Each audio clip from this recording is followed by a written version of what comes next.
wararka Soomaaliya idinkaga helana waxaa ka mid madaxtooyada dawladda Soomaaliya oo sheegtay in aan danaha qaranka loo hakin doonin laba qof oo firimbi ku hubaysan iyo xildhibaanadii lagu eedeeyay arrinkaasi oo ka jawaabay sababtii ay qaska uga sameeyeen akal fadhigii baarlamaanka ee dawladda Soomaaliya taliyihii ciidamada asluubta ee dalka Djibouti oo xabsiga la dhigay iyo xaaladda jamhuuriyadda waddankaasi Djibouti oo taagana loo sahala wakiilka qaramada midoobay ee Soomaaliya danjire James Swan oo fariin u diray xildhibaanada labada gole ee baarlamaanka dawladda Soomaaliya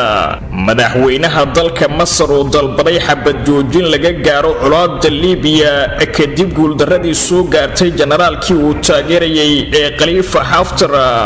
jamhadda xornimo u dirirka Soomaali galbeed ee ONLF oo ku eedeysay ra'iisul wasaaraha Itoobiya inuu xagaldaacinayo heshiisyadii ay jamhaddaasi la gashay xukuumadda Itoobiya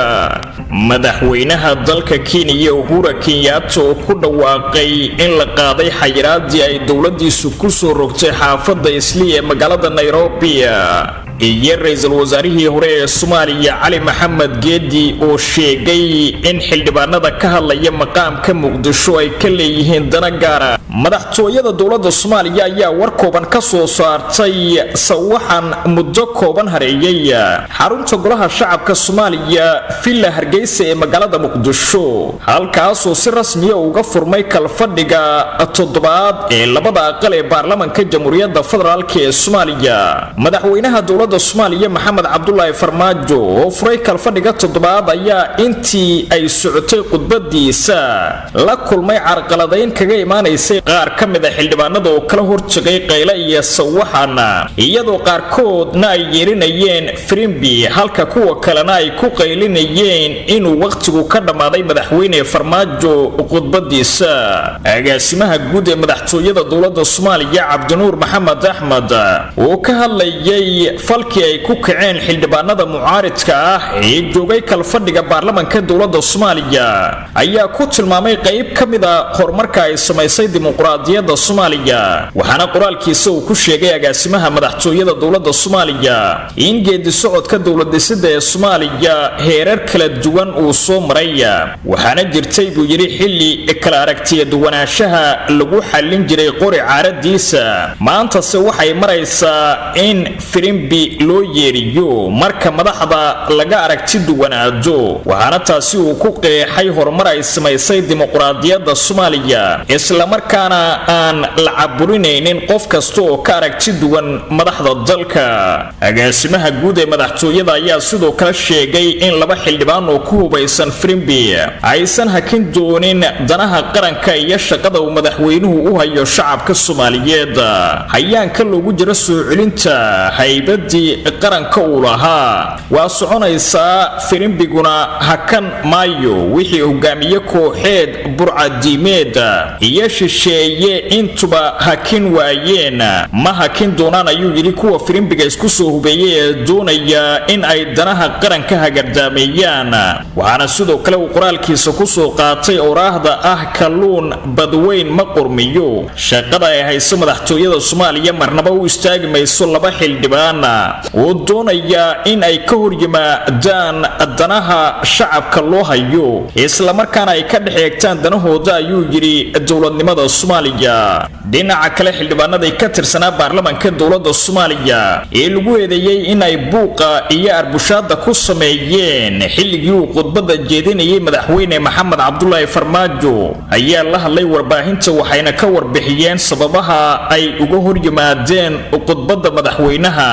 xildhibaan Xasan Cabdi Ismaaciil Xasan Yare oo ahaa mudanihii firimbiga yeeriyay intii ay socotay khudbadii madaxweynaha waxa uu sheegay in madaxweyne Farmaajo uu ka weecday dhammaanba waxyaabihii la filayay inuu ka hor sheego labada aqal ee baarlamaanka Soomaaliya isla markaana uu ka hadlay waxyaabo daciif ah oo aysan ahayn inuu soo hadal qaado xildhibaan Xasan Yare oo laga soo doortay Jubbaland waxa uu sheegay in madaxweynuhu uu goodoomiyay deegaankii laga soo doortay ee gobolka Gado isla markaana xadgudubyo ay ka geysatay dowladda Soomaaliya. xildhibaanku waxa uu sheegay in madaxweyne Farmaajo looga fadhiyay inuu ka hadlo waxyaabo ay ka mid yihiin amniga qaranka iyo sidoo kale 8 qof ee dhaqaatiirta ah ee lagu dilay gobolka Shabeellaha Dhexe. waxaana uu sheegay intaasi uu ka weecday madaxweyne Farmaajo isagoo sheegay inay door bideen isaga iyo xildhibaano kale inay joojiyaan khudbadda madaxweynaha taasoo uu ku tilmaamay mid aan micno badan u sameynaynin shacabka Soomaaliyeed. xildhibaan Xasan Yare oo u muuqday mid ka caraysan tallaabooyinka dowladda ee gobolka Gado ayaa xusay inay suurista ku sameyn doonaan tallaabo kasto ay qaadayso dowladda madaxweyne Maxamed Cabdullaahi Farmaajo. waa hagaag saaxiibayaal bal haatan aynu weecanno xaaladda dalka Jabuuti.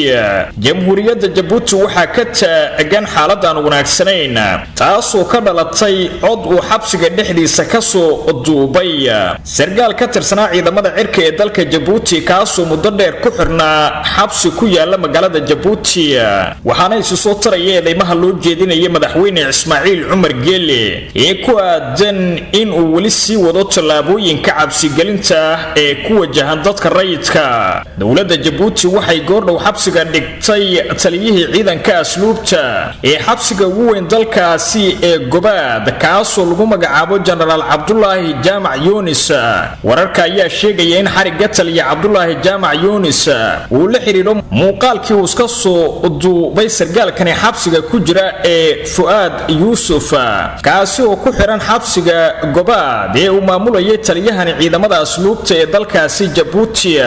muuqaalkaasi oo dhaqaajiyay dareenka bulshada reer Jabuuti isla markaana ay durbadiiba bilaabeen dibadbaxyo ballaaran. dowladda Jabuuti oo hogaaminaya madaxweyne Ismaaciil Cumar Geele ilaa tan waxay ku howlan tahay tallaabooyin ay kaga hortagayso mudaharaadyada ka bilowday dalka Jabuuti ee dadka shacabka ahi ay ku dalbanayaan in xabsiga laga sii daayo sargaalkaasi ka tirsanaa ciidamada cirka. dhinaca kale banaanbaxyada ay dhigayaan dadka shacabka ahi ayaa weli ka sii socda wadanka Jabuuti iyadoo ay si soo tarayaan kacdoonka lagaga soo horjeedo xukunka madaxweyne Ismaaciil Cumar Geele oo lagu eedeynayo inuu yahay hogaamiye qaab kaligitalisnimo ula dhaqmaya bulshada Jabuuti. laakiinse madaxweyne Ismaaciil Cumar Geele ayaa qaadaya tallaabooyin uu ku doonayo inuu ku joojiyo dibadbaxyada ay dhigayaan dadka rayidka ahi. waxaana la filayaa in dibadbaxyada ay dabka ku sii shidi doonto tallaabadani haatan ay qaaday dowladda madaxweyne Geele ee lagu xiray taliyihii ciidamada asluubta ee wadankaasi Jabuuti kaasoo loo aanaynayo in uu isagu ka dambeeyay muuqaalkani uu soo duubay sargaalka ku jira xabsiga Gobaad ee ugu weyn dalkaasi Jabuuti. ergeyga gaarka ah ee qaramada midoobay u qaabilsan danaha Soomaaliya Danjire James Swan waxa uu fariin u diray xildhibaanada labada gole ee baarlamaanka dowladda Soomaaliya kuwaasi oo shirweynahoodii toddobaad uu si rasmi ah uga furmay magaalada Muqdisho ee xarunta wadanka Soomaaliya. ergeyga waxa uu sheegay inuu ku faraxsan yahay inuu fariinta geeraha u diro furitaanka kalfadhiga toddobaad ee xildhibaanada golaha shacabka baarlamaanka Soomaaliya oo uu ku bogaadiyay xildhibaanada sida ay ugu heelan yihiin inay xaqiijiyaan howlaha baarlamaanka inkastoo ay jiraan caqabado ka dhashay xanuunka COVID-19 sida uu sheegay wakiilka qaramada midoobay. ergeyga gaarka ah ee xogayaha guud ee qaramada midoobay u qaabilsan danaha Soomaaliya ayaa dhinaca kale waxa uu tilmaamay isagoo ku hadlaya magaca qaramada midoobay inuu jecel yahay inuu muujiyo inay garab taagan yihiin dowladda federaalka ee Soomaaliya iyo dadweynaha Soomaaliyeed ee wajahaya caqabadaha caalamiga. indhaha saaxiibada Soomaaliya iyo kuwa dadka Soomaaliyeed waxay soo eegayaan baarlamaanka dowladda federaalka ee Soomaaliya idinkoo gudagalaya shirweynihiina aad horay ugu sii wadaysaan arrimaha degdega ah ee mudnaanta leh ayuu yiri James Swan oo intaasi ku sii daray in ay ka mid yihiin shaqada la xiriirta doorashooyinka qaranka ee soo socda wax ka beddelka sharciga xisbiyada siyaasadda siyaasadda iyo ka baaraandegidda warbixinta guddiga wadajirka ah ee ku-meel gaarka sharciga doorashooyinka iyo hadaljeedinta guddiga madaxa bannaan ee doorashooyinka qaranka sida uu sheegay wakiilka qaramada midoobay ee Soomaaliya ergeyga gaarka ah ee xogayaha guud ee qaramada midoobay u qaabilsan danaha Soomaaliya Danjire James Swan waxa uu sidoo kale qoraalkiisa ku sheegay inay Soomaaliya marayso marxalad xasaasi ah iyadoo xildhibaanada baarlamaanka ee dawladdu ay qeexi doonaan wadada ay Soomaaliya u marayso dimuqraadiyadda iyo xasiloonida sanado badan oo soo socda ergeyga qaramada midoobay ee arrimaha Soomaaliya waxa uu ku dhiirigeliyay xildhibaanada in ay isku keenaan dhammaan saamilayda ay taladeedu ka go'do arrinta Soomaaliya si loo xoojiyo dib u heshiisiinta is-afgarad wadar ogolana looga gaaro dhammaan xaaladaha taagan James Swan waxa uu sheegay qoraalkiisa inuu bogaadinayo mas'uuliyiinta dawladda federaalka ee Soomaaliya iyo sidoo kale xildhibaanada labada gole oo uu sheegay inay yihiin kuwa u heelan in dalka laga hirgeliyo doorashooyin xor iyo xalaal ah isla markaana laga talageliyo dhammaan basaamilayda dalka madaxweynaha wadanka Masar Abdel Fattah al-Sisi oo kamid ah hogaamiyaasha gacanta military siinaya ciidamada hogaamiyaha afgambidoonka ah ee dalkaasi Liibiya Khalifa Haftar ee dagaalka kula jira ciidamada dawladda Liibiya ayaa sheegay in loo baahan yahay xabad joojin maalmoon kadib markii xogaga Khalifa Haftar laga saaray magaalooyin badan oo muhiim ah isla markaana lagu jabiyay duulaankii ay ku soo qaadeen magaalada caasimadda u ah wadankaasi ee Tripoli Abdel Fattah Sisi ayaa war qoraal oo soo saaray waxa uu ku baaqay xabad joojin degdeg ah oo bilaabanaysa Isniinta 8 bisha Juun isla markaana uu ku dhawaaqay in dib loo furo wada hadaladii laga dhex waday dawladda Liibiya iyo garabka Khalifa Haftar ee horay uga dhacay magaalada Geneva ee dalka Switzerland baaqani madaxweynaha dalka Masar al-Sisi ayaa imaanaya kadib jabkii soo gaaray ciidamada uu horkacayo General Khalifa Haftar oo laga saaray magaaladii ugu dambeysay ee saldhigga u ahayd duulaankii ay ku qaadeen caasimadda Tripoli ciidamada Haftar ayaa laga qabsaday dhammaan saldhigyadii military ay ku lahaayeen nawaaxiga Tripoli iyo magaalooyinka uu saadku u sii mari jiray waxaana askartoodu ay haatan dib uga baxeen gabi ahaanba dhulka ku dhow caasimadda Liibiya ee Tripoli waxaana sidoo kale magaalooyinkii ugu dambeeyay ee u gacan galay dawladda Liibiya kamid ahaa magaalooyinka Bin Walid iyo Tarhuma kuwaasi oo muddo dheer muhiim u ahaa hogaamiyaha falaagada ah ee dalkaasi Liibiya Khalifa Haftar ayaa taageero ballaaran waxa uu ka helayaa dawladaha Masar Imaaraadka Carabta iyo Ruushka generaalkani oo horay gacanta ugu hayay inta badan gobolada bari ee dalka Liibiya iyo xarumaha shidaalka laga soo saaro ayaa doonayay inuu awood kula wareego caasimadda wadankaasi Liibiya ee Tripoli oo ah fariisinka dawladda ee qaramada midoobay taageerto ee wadankaasi fashilka dhinaca militariga ee ku yimid falaagada Khalifa Haftar ayaa waxa lug weyn ku leh dawladda Turkiga oo taageero military u fidisay dawladda la aqoonsan yahay ee magaalada Tripoli iyadoo halkaasi ku daadgureysay diyaaradaha gacanta laga taagay ee droonka isla markaana lagu farsameeyay gudaha Turkiga laakiin hogaamiyaha dalka Masar ayaa walaac ka muujinaya markii ugu horeysay xaaladda ka taagan Liibiya waxaana uu ku baaqay in dhammaan ciidamada shisheeye ee ku sugan Liibiya ay ka baxaan dalkaasi lagana shaqeeyo sidii miiska wada hadalka la isku keeni lahaa Haftar iyo sidoo kale dawladda Vice al-Sarraj laakiin baaqani uma muuqdo mid hirgeli doona maadaama dawladda Masar ay horay qayb uga ahayd burburkii ku yimid wada hadaladii lagu gaaray magaalada Geneva ee wadanka Switzerland kuwaasi oo uu ka baxay General Khalifa Haftar isla markaana uu ku diiday inuu aqoonsado dawladda qaramada midoobay ee Tripoli waxaana tan la filayaa in dawladda Turkigu ay gaashaanka u daruuri doonto baaqaasi madaxweynaha Masar iyadoo ciidamadoodu ay sii joogi doonaan dalka Liibiya tan iyo inta laga takhalusayo jamhadda Khalifa Haftar sida uu horay u sheegay madaxweynaha Turkiga Recep Tayyip Erdogan jamhadda xornimo u dagaalanka Soomaali galbeed ee ONLF ayaa tan iyo markii ay heshiiska la gashay xukuumadda Addis Ababa waxay eedeymo u jeedisay ra'iisul wasaaraha wadanka Itoobiya Dr. Abiy Ahmed iyadoo dhaliilaheedii ka weecisay xukuumadda deegaanka Soomaalida Itoobiya qoraal kooban oo la soo dhigay barta Twitter-ka ee jamhadda ONLF ayaa si adag loogu dhaliilay ra'iisul wasaaraha Itoobiya Dr. Abiy Ahmed waxaana lagu sheegay inuu xagaldaacinayo heshiiskii ay jamhaddaasi la gashay dawladda Itoobiya kaasoo oo ku aadanaa in dalka loo horseedo nabad iyo xasilooni. qoraalkani ka soo baxay jamhadda ONLF oo loogu duur xulay ra'iisul wasaaraha Itoobiya ayaa lagu yiri in la soo afjaro dagaal lana abuuro nabadgelyo iyo xasilooni waa mid qaadata waqti in la gaaro halka in xasilooni la waaya ay fududahay. hadalkaasi oo u muuqday inay suurtagal tahay in jamhaddu ay dib u bilowdo ficiladeedii haddii dowladda Itoobiya ay ka soo dhalaali weydo waxyaabihii labada dhinac ay isku afgarteen. qoraalka waxaa lagu yiri laba garab ayaa garay heshiis ay fulintiisu qusaysay cid waliba, laakiinse suurtagal ma aha in dowladda federaalka Itoobiya inay mar kale dib ugula macaamisho jamhadda xornimo u dirirka Soomaali galbeed ee ONLF.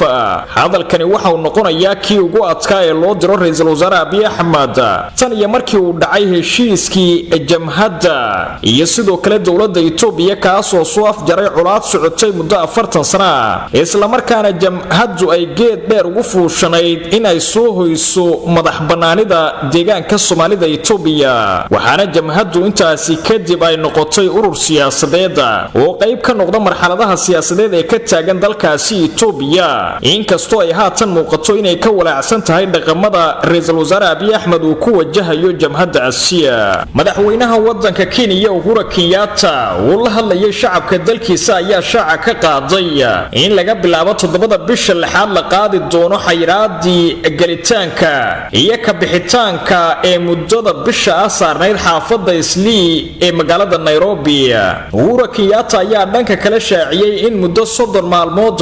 la kordhiyay bandowga hameenkii saaran dalka oo dhan, balse la yareeyay waqtigiisa oo halkii uu ka bilaabanayay 7 fiidnimo dib loo dhigay ilaa 3 fiidnimana uu ku eg yahay. ganacsatada iyo shacabka ku nool Islii ayaa sheegay in ay dhibaato badan kala kulmeen xayiraadda isla markaana ay si weyn u taabatay ganacsigoodii magaaladaasi Nairobi. wasiirka caafimaadka ee dalkaasi Kenya oo 6 bishii May shaaciyay xayiraadda ayaa sheegay in Islii ay ka mid tahay goobaha uu sida ba'an ugu faafay fayruska corona isla markaana kiisas badan laga helay xaafadaasi. lama sheegin in hadda uu hoos u dhacay faafidda coronaviruska ee xaafadahaasi ay Soomaalidu ku badan tahay ee magaalada Nairobi, laakiin madaxweyne Uhuru Kenyatta ayaa sheegay in ay badatay cabashada ka imaanaysa dadka Soomaalida ah ee Islii, sidaa darteedna ay go'aansadeen in la qaado xayiraadda saaran xaafadaasi. in ka badan 2400 oo kiis oo ah fayruska corona ayaa laga diiwaan geliyay Kenya, waxaana la shaaciyay in xanuunka ay u dhinteen 79 qof.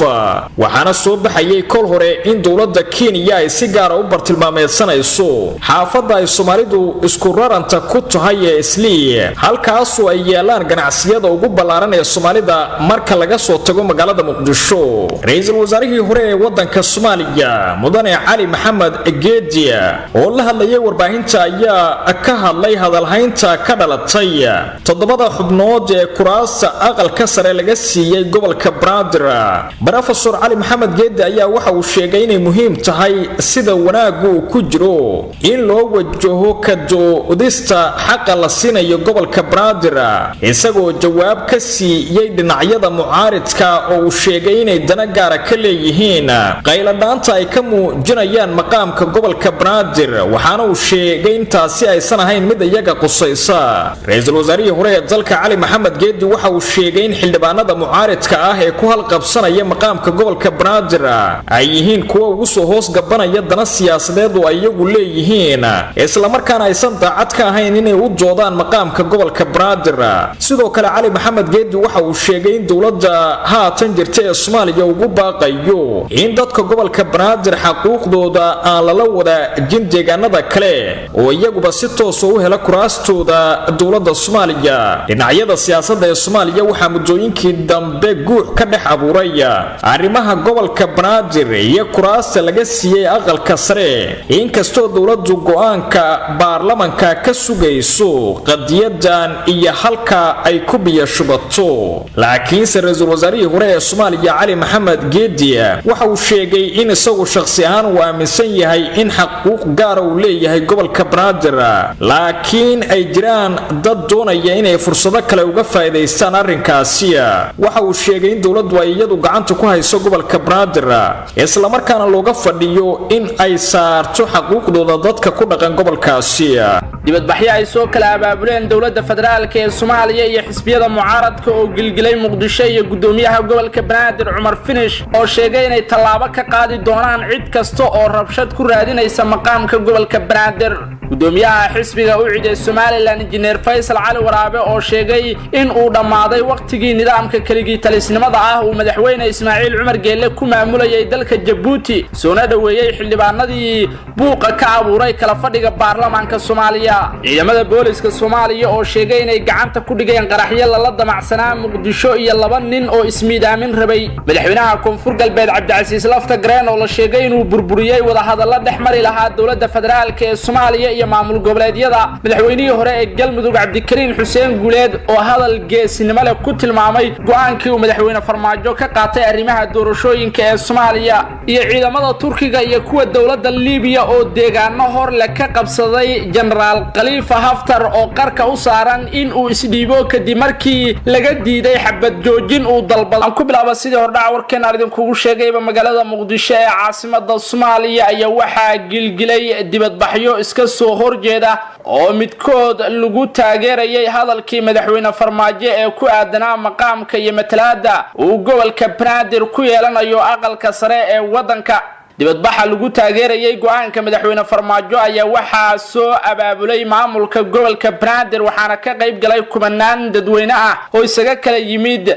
17 degme ee gobolka Banaadir kuwaasi oo watay halkudhigyo iyo boorar ay ku xardhan yihiin hadallo loogu mahadcelinayo madaxweynaha Jamhuuriyadda Soomaaliya Mudane Maxamed Cabdilaahi Farmaajo oo ay sheegeen in uu qaatay go'aan ay si weyn u sugayeen kaasi oo ku aadan matalaada iyo maqaamka gobolka Banaadir oo muddo dheer la raadinayay. dibadbaxa ayaa waxaa ka qayb galay mas'uuliyiin ka socday maamulka gobolka Banaadir oo horkacayay gudoomiyaha gobolka Cumar Finish, taliska ciidanka booliska iyo sidoo kale mas'uuliyiin kale oo kamid ah dowladda federaalka ee Soomaaliya. dibadbaxayaasha ayaa socod luga ku maray jidadka waaweyn ee magaalada Muqdisho ayaga oo ugu dambeyntii ku soo aruuray goobaha muhiimka ee magaalada Muqdisho sida lambar 4 iyo daljirka Daahsoon. dibadbaxayaasha qaarkood oo warbaahinta la hadlay ayaa waxa ay sheegeen in ay taageerayaan hadalka madaxweynaha Jamhuuriyadda Soomaaliya Mudane Maxamed Cabdilaahi Farmaajo. waxay sidoo kale fariin u direen xildhibaanada mucaaradka ku ah dowladda uu horkacay madaxweyne Farmaajo oo ay sheegeen inay yihiin kuwa ka gows haysta dowladda shisheeye doonayana inay dalka dib ugu celiyaan qalalaasihii iyo dagaaladii sokeeye ee horey looga soo gudbay. waxa kale oo dibadbaxayaasha qaarkood ay ka dhawaajiyeen in ay taageersan yihiin in 4 sano oo cusub uu madaxweynaha Jamhuuriyadda Soomaaliya Mudane Maxamed Cabdilaahi Farmaajo uu dalka hogaamiyo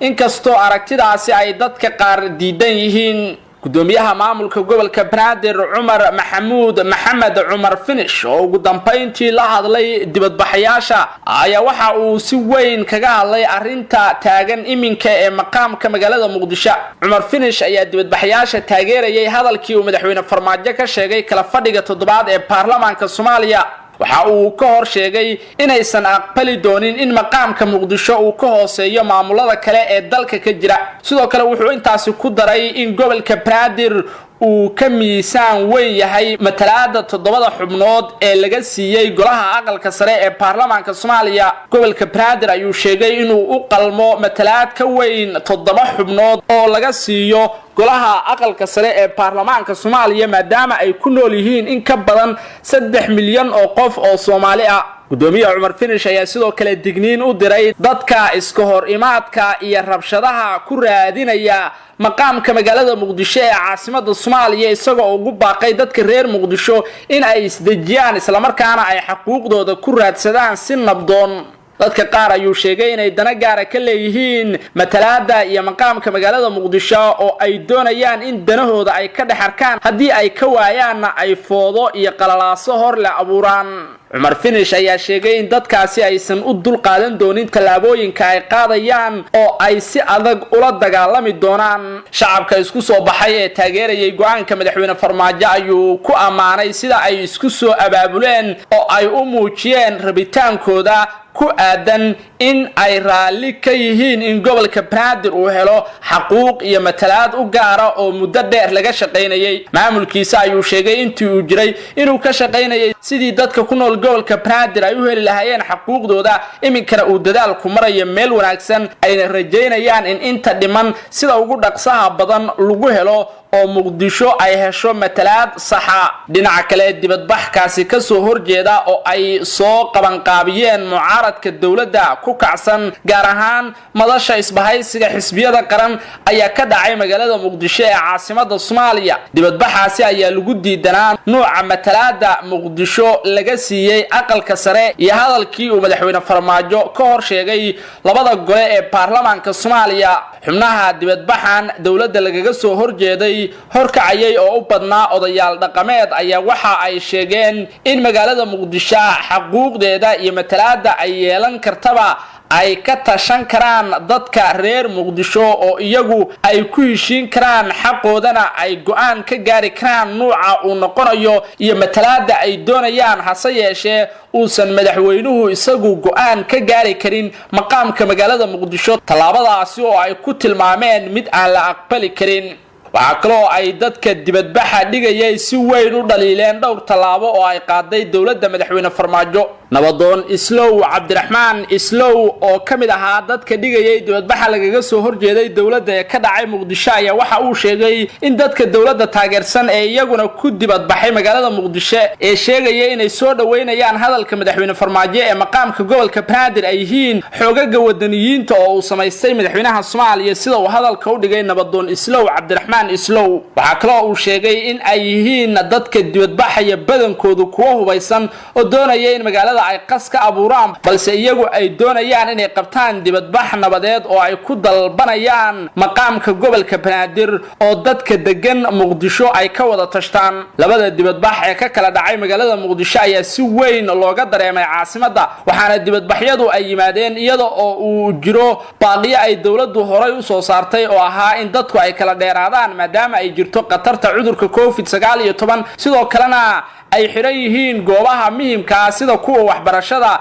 garoomada diyaaradaha iyo xarumaha kale oo albaabada loogu laabay faafitaanka cudurka corona awgiis balse dibadbaxyadan ayaa burinaya amaradii hore ee dawladda ee ku aadanaa kala dheeraanshiyaha Muqdisho ayaa laga dareemay xiisad weyn oo u dhaxaysa mucaaradka iyo dawladda federaalka tan iyo markii madaxweynaha jamhuuriyadda Soomaaliya uu khudbad dhinacyo badan taabanaysa ka jeediyay labada gole ee baarlamaanka Soomaaliya kala fadhigoodii toddobaad ee furmay waxaa sidoo kale dibadbaxyada dhaliyay buuq ay kala fadhigaasi ka abuureen xubnaha mucaaradka ah ee ka tirsan labada aqal ee baarlamaanka Soomaaliya wararka soo baxaya iminka waxay sheegayaan in mucaaradku ay abaabulayaan dibadbax kale oo weyn oo ka dhaca magaalada Muqdisho kaasi oo lagaga soo horjeedo dawladda uu hogaaminayo madaxweyne Maxamed Cabdilaahi Farmaajo injineer Faysal Cali Waraabe gudoomiyaha xisbiga mucaaradka ee UCID ee Somaliland oo warfidiyeenka kula hadlay magaalada Hargeysa ayaa waxa uu ka hadlay rabshadaha ka socda wadanka Djibouti iyo sidoo kale buuqii hareeyay kala fadhiga baarlamaanka Soomaaliya ugu horeyn waxa uu soo dhaweeyay xildhibaanadii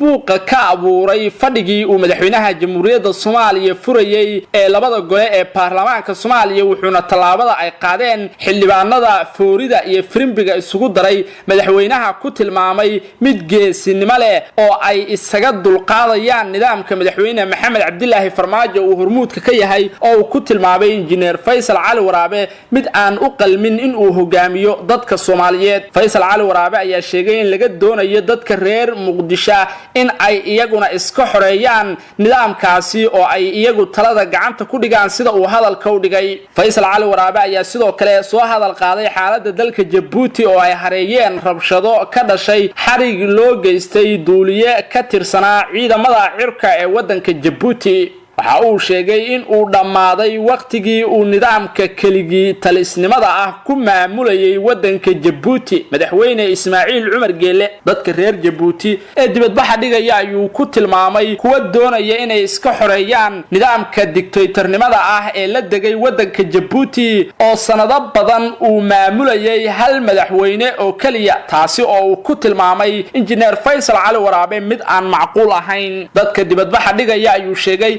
inay garab taagan yihiin oo ay ku dhiirigelinayaan inay sii wadaan rabshadaha si ugu dambayn lagaga taqalluso madaxweyne Ismaaciil Cumar Geelle iyo xukuumaddiisa isbedel muuqdana uu uga dhaco wadanka Djibouti. maamulka Koonfur Galbeed ayaa sabab u noqday burburka shir muddooyinkii dambe laga shaqeynayay oo la filayay inay isugu yimaadaan madaxda dawladda federaalka Soomaaliya iyo kuwa maamul goboleedyada. guddiyo ka kala socday labada dhinac oo ku hawlanaa qabanqaabada shirka madaxdu ay yeelan rabaan ayuu fashil ku dhamaaday qorshe ay wadeen guddiyadaasi, waxaana mas'uuliyadda burburka shirkaasi dusha loo saaray maamulka Koonfur Galbeed ee uu hogaaminaya madaxweyne Laftagreen. shirarka guddiyada farsamo ayaa natiijo la'aan ku dhamaaday, waxaana la isku afgaran waayay goorta la qabanayo shirka kaasi oo xafiiska UN-ka ee Soomaaliya ee UNSOM loo yaqaano uu gadaal ka riixayo qabashadiisa si loo gaaro isfaham iyo heshiis siyaasadeed oo u dhaxeeya madaxda dawladda federaalka Soomaaliya iyo kuwa maamul goboleedyada oo lagu gali karo doorashada soo socota.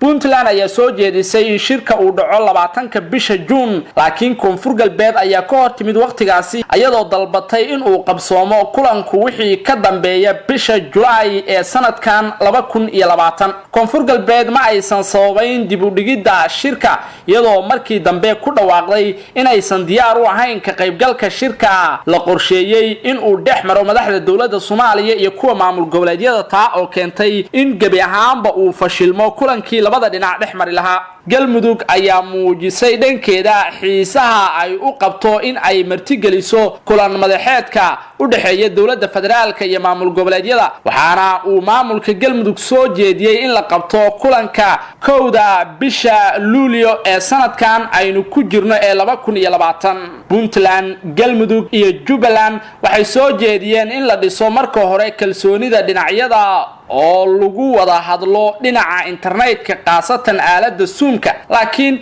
waxa isku daygaasi mar kale ku gacan sayray maamulka Koonfur Galbeed oo u janjeerta dhanka filla Soomaaliya ayaa diidmada qayaxan kala hor timid soo jeedin kasta oo dhinacyada kale ay sameeyeen oo lagu doonayay in is-afgarad laga gaaro khilaafka u dhaxeeya labada dhinac lana qabto shirweyne lagaga wada hadlayo guud ahaan xaaladda siyaasadeed ee Soomaaliya iyo mustaqbalka doorashooyinka Soomaaliya ee la filayo inay dalka ka bilowdaan dabayaaqada sanadkan. dawladda federaalka ee Soomaaliya ayaa bishii May ka dalbatay xafiiska qaramada midoobay ee Soomaaliya inuu casuumaad u fidiyo madaxda dawlad goboleedyada wadanka si xal loogu helo khilaafka siyaasadeed ee la degay dalka 3 sano ee uu xukunka hayay madaxweyne Maxamed Cabdilaahi Farmaajo oo aanay isku fiicnayn madaxda dawladda federaalka iyo kuwa maamul goboleedyada qaasatan Puntland iyo Jubbaland oo si gaar ah ay isugu kacsan yihiin madaxda filla Soomaaliya. hase yeeshee dhinacyada ayaa kol walba ku kala aragti duwanaa sida shirka loo wajahayo. ugu dambayn isku dhawaanshiyo bariyihii dambe laga shaqeynayay ayaa fashilmay, waxaana haatan ay u muuqataa in mar kale si hoose loo soo bilaabi doono ka shaqeynta shir dhex mara madaxda dawladda Soomaaliya iyo kuwa maamul goboleedyada oo ay lagama maarmaan tahay in xilligan uu dalku wajahayo xaaladda xasaasiga ay hor fariistaan gorfeeyaan xaaladaha mustaqbalka ee dalka iyo sida loo wajahayo doorashada soo socota oo dawladdu ay u qorsheysay inay noqoto qaab qof iyo coda, balse maamulada qaar ay aragtidaasi diidan yihiin. afayeenka ciidamada booliska Soomaaliyeed Sadiq Yuusuf Cali oo u waramay warbaahinta ayaa sheegay in ciidamada ammaanku ay ka hortageen qaraxyo la doonayay in laga fuliyo gudaha caasimadda Soomaaliya ee Muqdisho. Sadiq ayaa tilmaamay in ciidamada boolisku ay gacanta ku dhigeen 2 nin oo waday walxaha qaraxa, kuwaasi oo tilmaamay in la doonayay in lagu dhibaateeyo shacabka reer Muqdisho. afayeenka ciidamada booliska Soomaaliyeed ayaa sheegay in mid kamid ah raggaasi lagu qabtay agagaarka isgoyska X Control Afgooye isaga oo qarax ku dhajinaya gaari uu leeyahay mas'uul dawladeed walow uusan shaacin magaca mas'uulkaasi. sidoo kale waxa uu shaaciyay in nin kale oo xirnaa jaakada qaraxyada lagu qabtay dhinaca deegaanka ceelasha biyaha ee gobolka Shabeellaha Hoose kadib hawlgal ballaaran oo ay halkaasi ka sameeyeen ciidanka dawladda federaalka ee Soomaaliya. labada nin ee walxaha qaraxa siday ayuu sheegay in ay doonayeen in ay carqaladeeyaan amniga magaalada Muqdisho ee caasimadda Soomaaliya. dhamme Sadiiq Yuusuf Cali afayeenka ciidamada booliska Soomaaliyeed oo hadalkiisa sii wata ayaa carabka ku dhuftay in qaraxyadaasi lala damacsanaa in lagu carqaladeeyo amniga Muqdisho gaar ahaan banaanbaxyada ka dhacay magaalada Muqdisho ee lagu taageerayay hadalkii madaxweyne Maxamed Cabdilaahi Farmaajo afayeenka ayaa tilmaamay inay si dhameystiran u soo bandhigi doonaan ragaasi oo iminka baaritaan dheeriya lagu wado amniga magaalada Muqdisho ee caasimadda Soomaaliya ayaa muddooyinkii dambe ahaa mid degan marka loo eego qaraxyadii hore uga dhici jiray caasimadda inkastoo ay weli dhacaan falal u badan dilal qorshaysan madaxweynaha jamhuuriyadda Soomaaliya mudane Maxamed Cabdilaahi Farmaajo ayaa dhawaan sheegay in ay wax weyn ka qabteen amniga caasimadda oo hoos loo dhigay faldambiyeedyadii dilalkii qorshaysnaa iyo qaraxyadii caasimadda ka dhici jiray madaxweynaha ayaa sheegay in sanadkan 2020 ay dhaceen oo kaliya wax ka yar 30 fal dambiyadeed taasi oo uu ku tilmaamay talaabo hore loo qaaday iyo in la yareeyay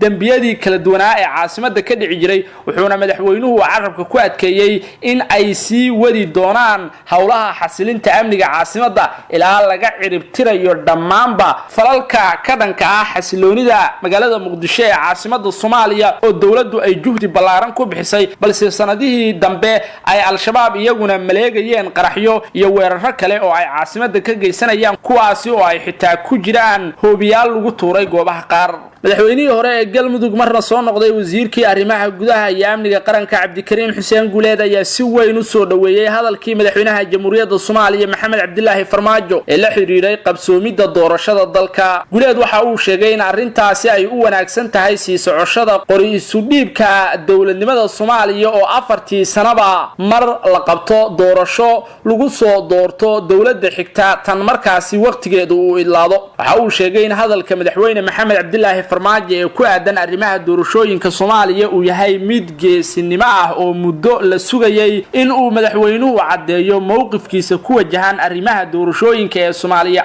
Cabdikariin Xuseen Guuleed ayaa sheegay in hay'adaha kale ee dawladda oo horey u cadeeyay mowqifkeeda ugu dambeyn laga wardhowrayay go'aanka madaxweynaha iminkana uu madaxweynuhu sheegay in doorashadu ay ku dhici doonto waqtigeeda oo aysan jiri doonin wax dib u dhigis iyo muddo kororsi la yiraahdo waxa uu ku tilmaamay go'aankaasi mid dalka u horseedaya xasilooni iyo kala dambeyn lagagana baaqsan karo rabshado ka dhasha dib u dhaca doorashooyinka Soomaaliya oo mucaaradku ay barihii dambe ka dhawaajinayeen in dalku uu wajihi doono qalalaase iyo dagaalo sokeeye haddii ay dawladdu isu daydo in ay xukunka isku dhajiso oo ay muddo kale ku darsato awoodeeda Cabdikariin dhanka kale waxa uu soo jeediyay in baarlamaanka Soomaaliya ay mas'uuliyad iska saaraan sidii loo dhaqan gelin lahaa xeerarka doorashooyinka oo ay horay u meel mariyeen labada gole ee baarlamaanka Soomaaliya si loo helo xeerar isku dheelitiran oo lagu gali karo doorashada soo socota walwalka ugu weyn ee ay mucaaradku qabeen ayaa ahaa in doorashadu ay dib u dhacdo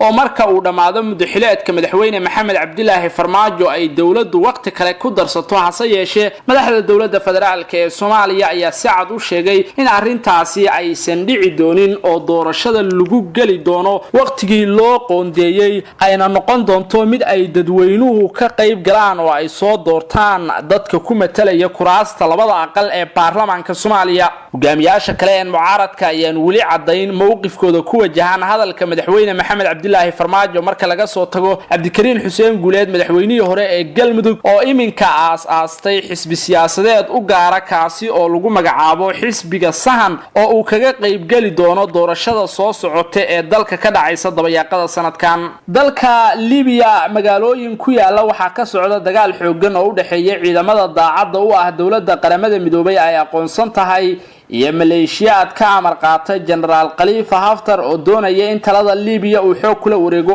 ciidamo dawladda taabacsan oo taageero xoogan ka helaya militariga wadanka Turkiga ayaa guulo waaweyn ka gaaray dagaaladii ugu dambeeyay ee ay la galeen ciidamada Generaal Haftar ee horay ugu sugnaa magaalada Tripoli oo laga qabsaday iyo magaalooyin kale oo ka agdhow caasimadda warka soo baxay ciidamada daacadda u ah dawladda Liibiya ayaa lagu sheegay in dagaal xoogan ay ku qabsadeen magaalada Sirta oo horay gacanta ay ugu hayeen maleeshiyaadka Generaal Haftar uu hogaaminayo dagaaladii ugu dambeeyay ee ka dhacay magaalada Sirta iyo goobaha kale ayaa lagu jabiyay maleeshiyaadka Generaal Khalifa waxaana wararku ay sheegayaan in xaaladda hadda ay ku xun tahay generaalka oo horay looga saaray garoonka diyaaradaha ee Tripoli iyo deegaanada ka agdhow maleeshiyaad calooshoodu shaqaystayaal oo u dhashay Ruushka ayaa ka baxay aagga hore ee dagaalka waxaana arrintan dhabar jab xoogan ay ku noqotay generaal Khalifa Haftar iyo maleeshiyaadka uu hogaaminayo militariga Turkiga ayaa la sheegay inay sabab u noqdeen jabka soo gaaray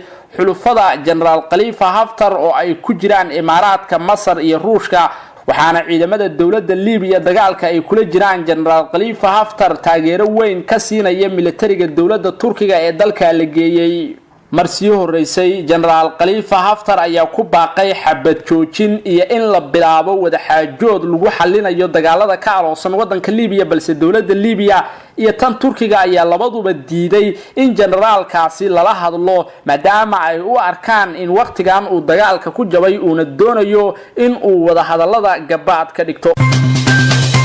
kulantiba aan wanaagsan daawadayaal halkani waa Somali State Media Network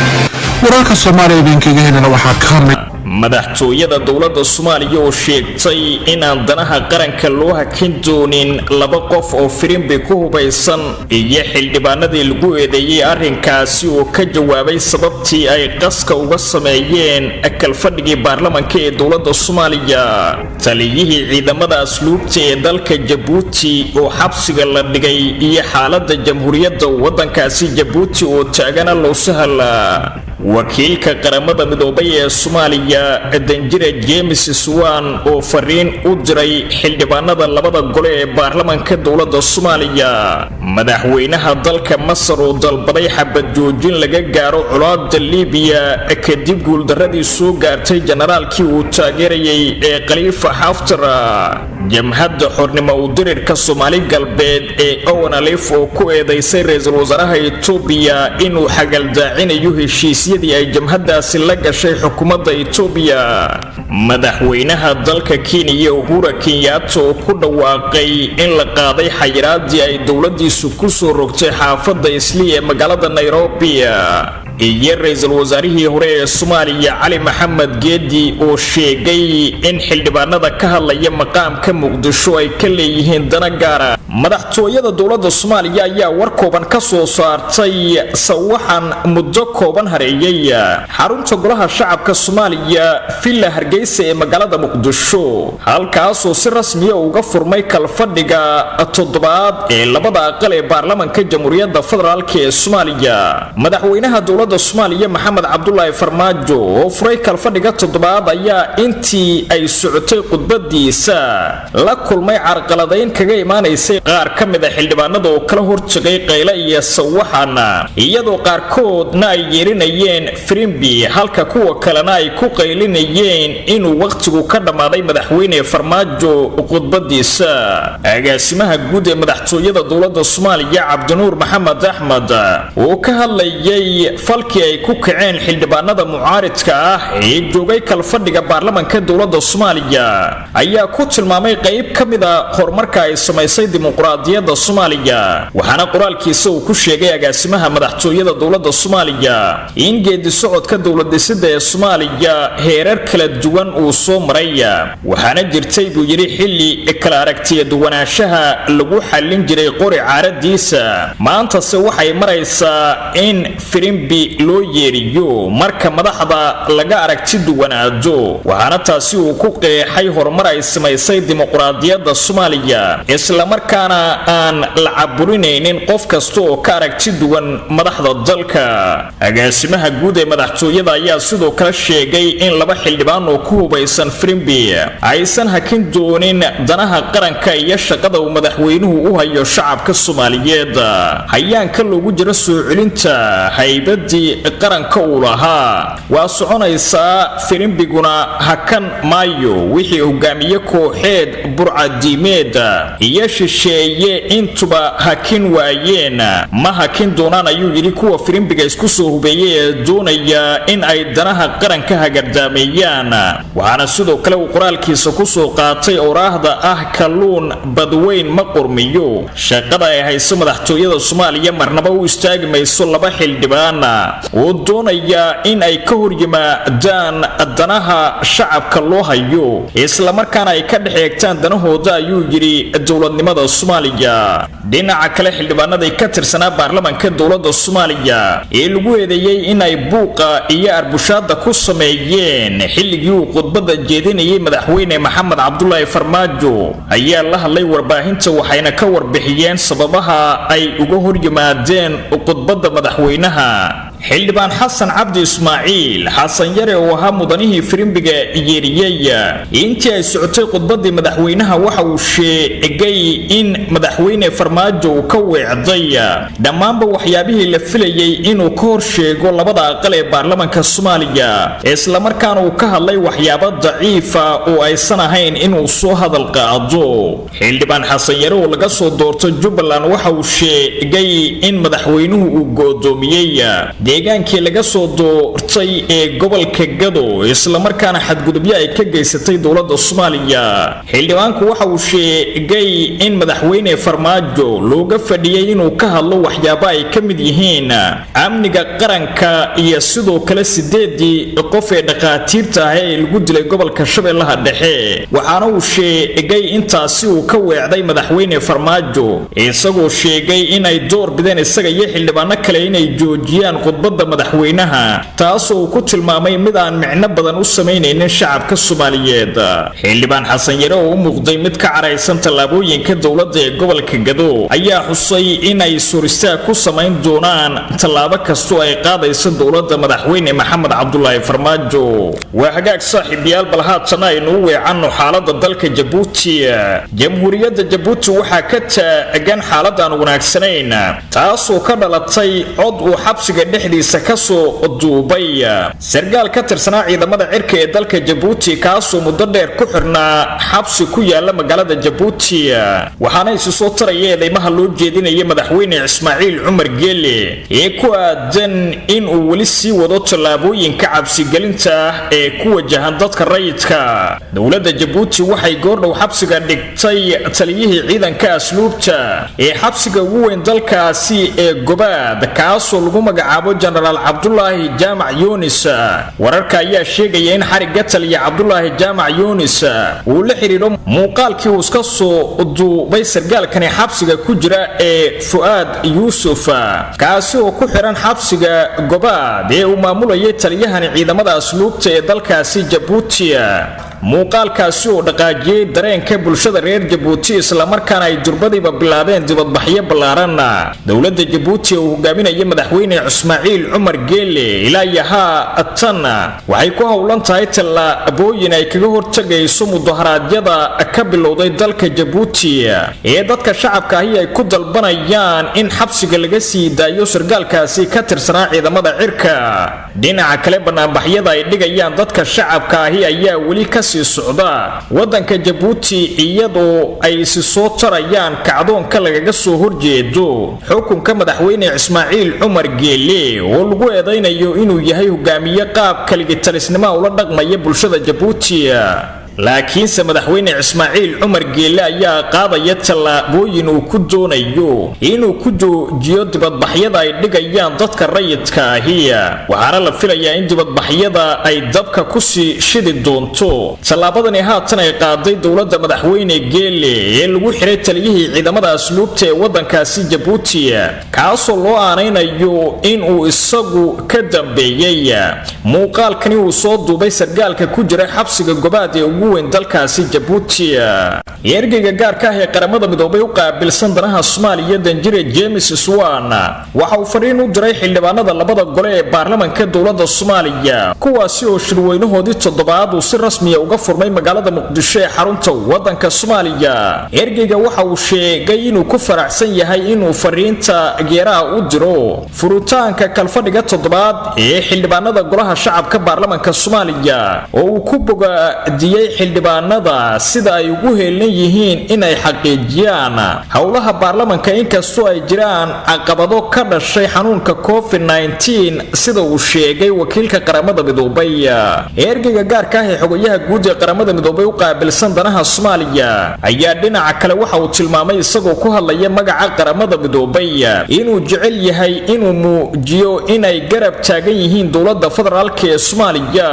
iyo dadweynaha Soomaaliyeed Soomaaliyeed ee wajahaya caqabadaha caalamiga indhaha saaxiibada Soomaaliya iyo kuwa dadka Soomaaliyeed waxay soo eegayaan baarlamaanka dowladda federaalka ee Soomaaliya idinkoo gudagalaya shirweynihiina aad horay ugu sii wadaysaan arrimaha degdega ah ee mudnaanta leh ayuu yiri James Swan oo intaasi ku sii daray in ay ka mid yihiin shaqada la xiriirta doorashooyinka qaranka ee soo socda wax ka bedelka sharciga xisbiyada siyaasadda iyo ka baaraandegida warbixinta guddiga wadajirka ah ee ku meel gaarka sharciga doorashooyinka iyo hadal jeedinta guddiga madaxa bannaan ee doorashooyinka qaranka sida uu sheegay wakiilka qaramada midoobay ee Soomaaliya ergeyga gaarka ah ee xogayaha guud ee qaramada midoobay u qaabilsan danaha Soomaaliya Danjire James Swan waxa uu sidoo kale qoraalkiisa ku sheegay in ay Soomaaliya marayso marxalad xasaasi ah iyadoo xildhibaanada baarlamaanka ee dowladdu ay qeexi doonaan wadada ay Soomaaliya u marayso dimuqraadiyadda iyo xasiloonida sanado badan oo soo socda ergeyga qaramada midoobay ee arrimaha Soomaaliya waxa uu ku dhiirigeliyay xildhibaanada in ay isku keenaan dhammaan saamilayda ay taladeedu ka go'do arrinta Soomaaliya si loo xoojiyo dib u heshiisiinta is-afgarad wadar ogolana looga gaaro dhammaan xaaladaha taagan James Swan waxa uu sheegay qoraalkiisa inuu bogaadinayo mas'uuliyiinta dowladda federaalka ee Soomaaliya iyo sidoo kale xildhibaanada labada gole oo uu sheegay inay yihiin kuwa u heelan in dalka laga hirgeliyo doorashooyin xor iyo xalaal ah isla markaana laga talageliyo dhammaan basaamilayda dalka madaxweynaha wadanka Masar Abdel Fattah al-Sisi oo kamid ah hogaamiyaasha gacanta military siinaya ciidamada hogaamiyaha afgambidoonka ah ee dalkaasi Liibiya Khalifa Haftar ee dagaalka kula jira ciidamada dowladda Liibiya ayaa sheegay in loo baahan yahay xabad joojin maalmoon kadib markii xogaga Khalifa Haftar laga saaray magaalooyin badan oo muhiim ah isla markaana lagu jabiyay duulaankii ay ku soo qaadeen magaalada caasimadda u ah wadankaasi ee Tripoli Abdel Fattah Sisi ayaa war qoraal ah uu soo saaray waxa uu ku baaqay xabad joojin degdeg ah oo bilaabanaysa Isniinta 8 bisha Juun isla markaana uu ku dhawaaqay in dib loo furo wada hadaladii laga dhex waday dowladda Liibiya iyo garabka Khalifa Haftar ee horay uga dhacay magaalada Geneva ee dalka Switzerland baaqani madaxweynaha dalka Masar al-Sisi ayaa imaanaya kadib jabkii soo gaaray ciidamada uu horkacayo General Khalifa Haftar oo laga saaray magaaladii ugu dambeysay ee saldhigga u ahayd duulaankii ay ku qaadeen caasimadda Tripoli ciidamada Haftar ayaa laga qabsaday dhammaan saldhigyadii military ay ku lahaayeen nawaaxiga Tripoli iyo magaalooyinka uu saadku u sii mari jiray waxaana askartoodu ay haatan dib uga baxeen gabi ahaanba dhulka ku dhow caasimadda Liibiya ee Tripoli waxaana sidoo kale magaalooyinkii ugu dambeeyay ee u gacan galay dowladda Liibiya kamid ahaa magaalooyinka Bin Walid iyo Tarhuma kuwaasi oo muddo dheer muhiim u ahaa hogaamiyaha falaagada ah ee dalkaasi Liibiya Khalifa Haftar ayaa taageero ballaaran waxa uu ka helayaa dowladaha Masar Imaaraadka Carabta iyo Ruushka generaalkani oo horay gacanta ugu hayay inta badan gobolada bari ee dalka Liibiya iyo xarumaha shidaalka laga soo saaro ayaa doonayay inuu awood kula wareego caasimadda wadankaasi Liibiya ee Tripoli oo ah fariisinka dowladda ee qaramada midoobay taageerto ee wadankaasi fashilka dhinaca militariga ee ku yimid falaagada Khalifa Haftar ayaa waxa lug weyn ku leh dowladda Turkiga oo taageero militari u fidisay dowladda la aqoonsan yahay ee magaalada Tripoli iyadoo halkaasi ku daadgureysay diyaaradaha gacanta laga taagay ee droonka isla markaana lagu farsameeyay gudaha Turkiga laakiin hogaamiyaha dalka Masar ayaa walaac ka muujinaya markii ugu horeysay xaaladda ka taagan Liibiya waxaana uu ku baaqay in dhammaan ciidamada shisheeye ee ku sugan Liibiya ay ka baxaan dalkaasi lagana shaqeeyo sidii miiska wada hadalka la isku keeni lahaa Haftar iyo sidoo kale dowladda Vice al-Sarraj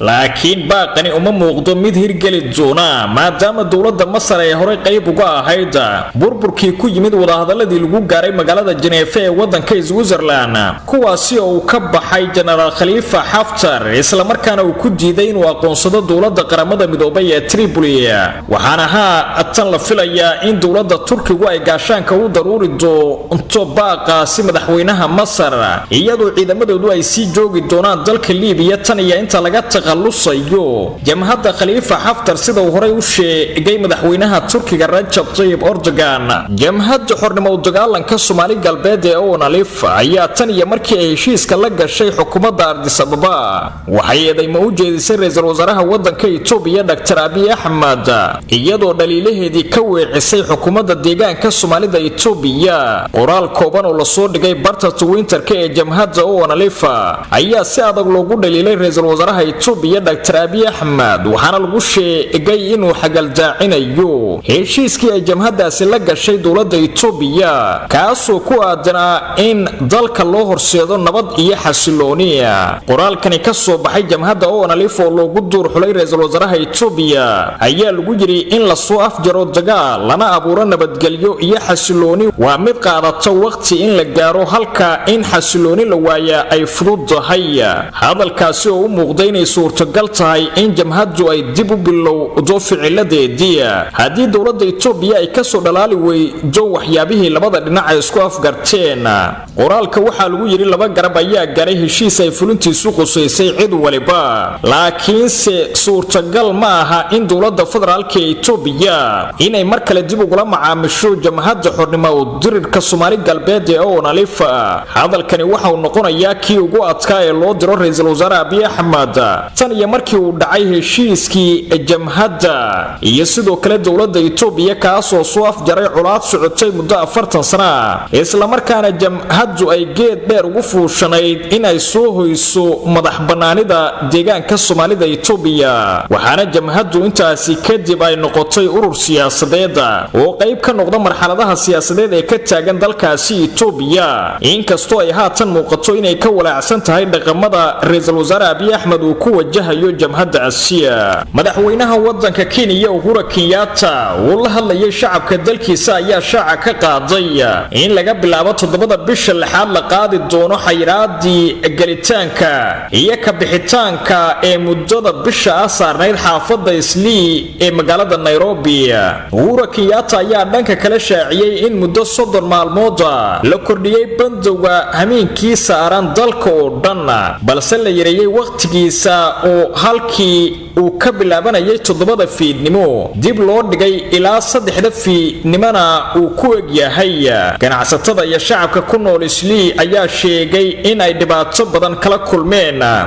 xayiraadda isla markaana ay si weyn u taabatay ganacsigoodii magaaladaasi Nairobi. wasiirka caafimaadka ee dalkaasi Kenya oo 6 bishii May shaaciyay xayiraadda ayaa sheegay in Islii ay ka mid tahay goobaha uu sida ba'an ugu faafay fayruska corona isla markaana kiisas badan laga helay xaafadaasi.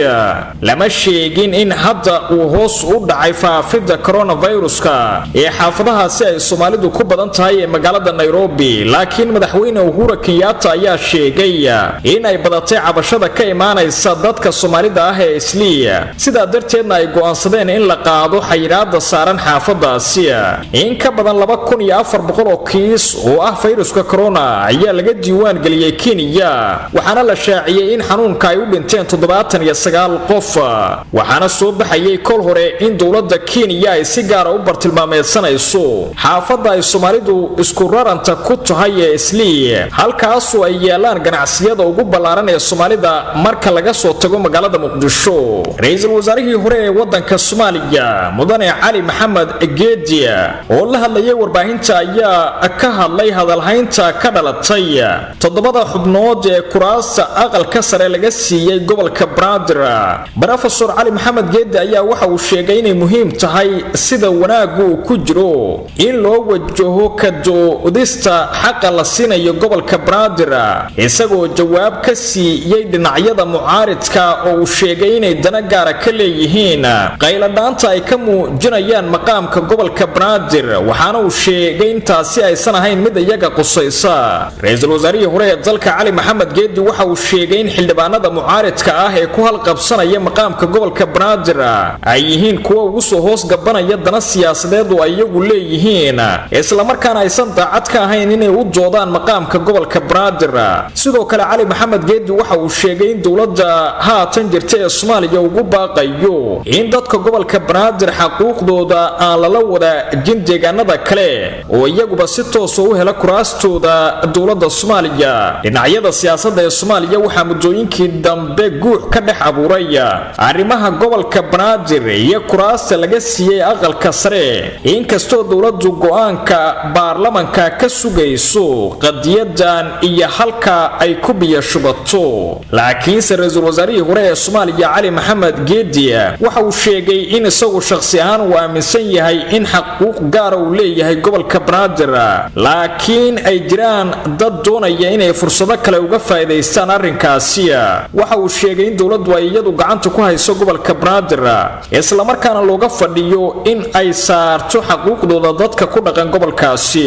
dibadbaxyo ay soo kala abaabuleen dowladda federaalka ee Soomaaliya iyo xisbiyada mucaaradka oo gilgilay Muqdisho iyo gudoomiyaha gobolka Banaadir Cumar Finish oo sheegay inay tallaabo ka qaadi doonaan cid kasta oo rabshad ku raadinaysa maqaamka gobolka Banaadir gudoomiyaha xisbiga u ciiday Somaliland Engineer Faisal Cali Waraabe oo sheegay in uu dhamaaday waqtigii nidaamka kaligii talisnimada ah uu madaxweyne Ismaaciil Cumar Geelle ku maamulayay dalka Djibouti soo dhaweeyay xildhibaanadii buuqa ka abuuray kala fadhiga baarlamaanka Soomaaliya ciidamada booliska Soomaaliya oo sheegay inay gacanta ku dhigeen qaraxyo la damacsanaa Muqdisho iyo laba nin oo ismiidaamin rabay madaxweynaha Koonfur Galbeed Cabdicasiis Lafta Gareen oo la sheegay inuu burburiyay wada hadallo dhexmari lahaa dowladda federaalka ee Soomaaliya iyo maamul goboleedyada madaxweynihii hore ee Galmudug Cabdikariin Xuseen Guuleed oo hadal geesinimo leh ku tilmaamay go'aankii uu madaxweyne Farmaajo ka qaatay arrimaha doorashooyinka ee Soomaaliya iyo ciidamada Turkiga iyo kuwa dowladda Liibiya oo deegaano hor la ka qabsaday General Khalifa Haftar oo qarka u saaran in uu isdhiibo kadib markii laga diiday xabad joojin uu dalbaday ku bilaabay sidii hordhac warkeen arin kugu sheegayba magaalada Muqdisho ee caasimadda Soomaaliya ayaa waxa gilgilay dibadbaxyo iska soo horjeeda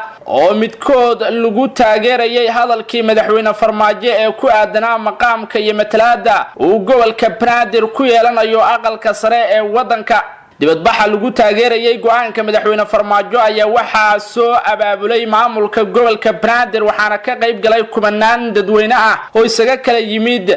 17 degme ee gobolka Banaadir kuwaasi oo watay hal ku dhigyo iyo boorar ay ku xardhan yihiin hadallo loogu mahad celinayo madaxweynaha Jamhuuriyadda Soomaaliya Mudane Maxamed Cabdilaahi Farmaajo oo ay sheegeen in uu qaatay go'aan ay si weyn u sugayeen kaasi oo ku aadan matalaada iyo maqaamka gobolka Banaadir oo muddo dheer la raadinayay dibadbaxa ayaa waxa ka qayb galay mas'uuliyiin ka socday maamulka gobolka Banaadir oo horkacayay gudoomiyaha gobolka Cumar Finish taliska ciidanka booliska iyo sidoo kale mas'uuliyiin kale oo kamid ah dowladda federaalka ee Soomaaliya dibadbaxayaasha ayaa socod luga ku maray jidadka waaweyn ee magaalada Muqdisho ayaga oo ugu dambeyntii ku soo aruuray goobaha muhiimka ee magaalada Muqdisho sida lambar 4 iyo daljirka Daahsoon dibadbaxayaasha qaarkood oo warbaahinta la hadlay ayaa waxa ay sheegeen in ay taageerayaan hadalka madaxweynaha Jamhuuriyadda Soomaaliya Mudane Maxamed Cabdilaahi Farmaajo waxay sidoo kale fariin u direen xildhibaanada mucaaradka ku ah dowladda uu horkacay madaxweyne Farmaajo oo ay sheegeen inay yihiin kuwa ka gows haysta dowladda shisheeye doonayana inay dalka dib ugu celiyaan qalalaasihii iyo dagaaladii sokeeye ee horay looga soo gudbay waxa kale oo dibadbaxayaasha qaarkood ay ka dhawaajiyeen in ay taageersan yihiin in 4 sano oo cusub uu madaxweynaha Jamhuuriyadda Soomaaliya Mudane Maxamed Cabdilaahi Farmaajo uu dalka hogaamiyo inkastoo aragtidaasi ay dadka qaar diidan yihiin gudoomiyaha maamulka gobolka Banaadir Cumar Maxamed Cumar Finish oo ugu dambeyntii la hadlay dibadbaxayaasha ayaa waxa uu si weyn kaga hadlay arinta taagan iminka ee maqaamka magaalada Muqdisho Cumar Finish ayaa dibadbaxayaasha taageerayay hadalkii uu madaxweyne Farmaajo ka sheegay kala fadhiga 7aad ee baarlamaanka Soomaaliya waxa uu ka hor sheegay inaysan aqbali doonin in maqaamka Muqdisho uu ka hooseeyo maamulada kale ee dalka ka jira sidoo kale wuxuu intaasi ku daray in gobolka Banaadir uu ka miisaan weyn yahay matalaada 7 xubnood ee laga siiyay golaha aqalka sare ee baarlamaanka Soomaaliya gobolka Banaadir ayuu sheegay inuu u qalmo matalaad ka weyn 7 xubnood oo laga siiyo golaha aqalka sare ee baarlamaanka Soomaaliya maadaama ay ku nool yihiin in ka badan 3 milyan oo qof oo Soomaali ah gudoomiyaha Cumar Finish ayaa sidoo kale digniin u diray dadka iska hor imaadka iyo rabshadaha ku raadinaya maqaamka magaalada Muqdisho ee caasimadda Soomaaliya isagoo ugu baaqay dadka reer Muqdisho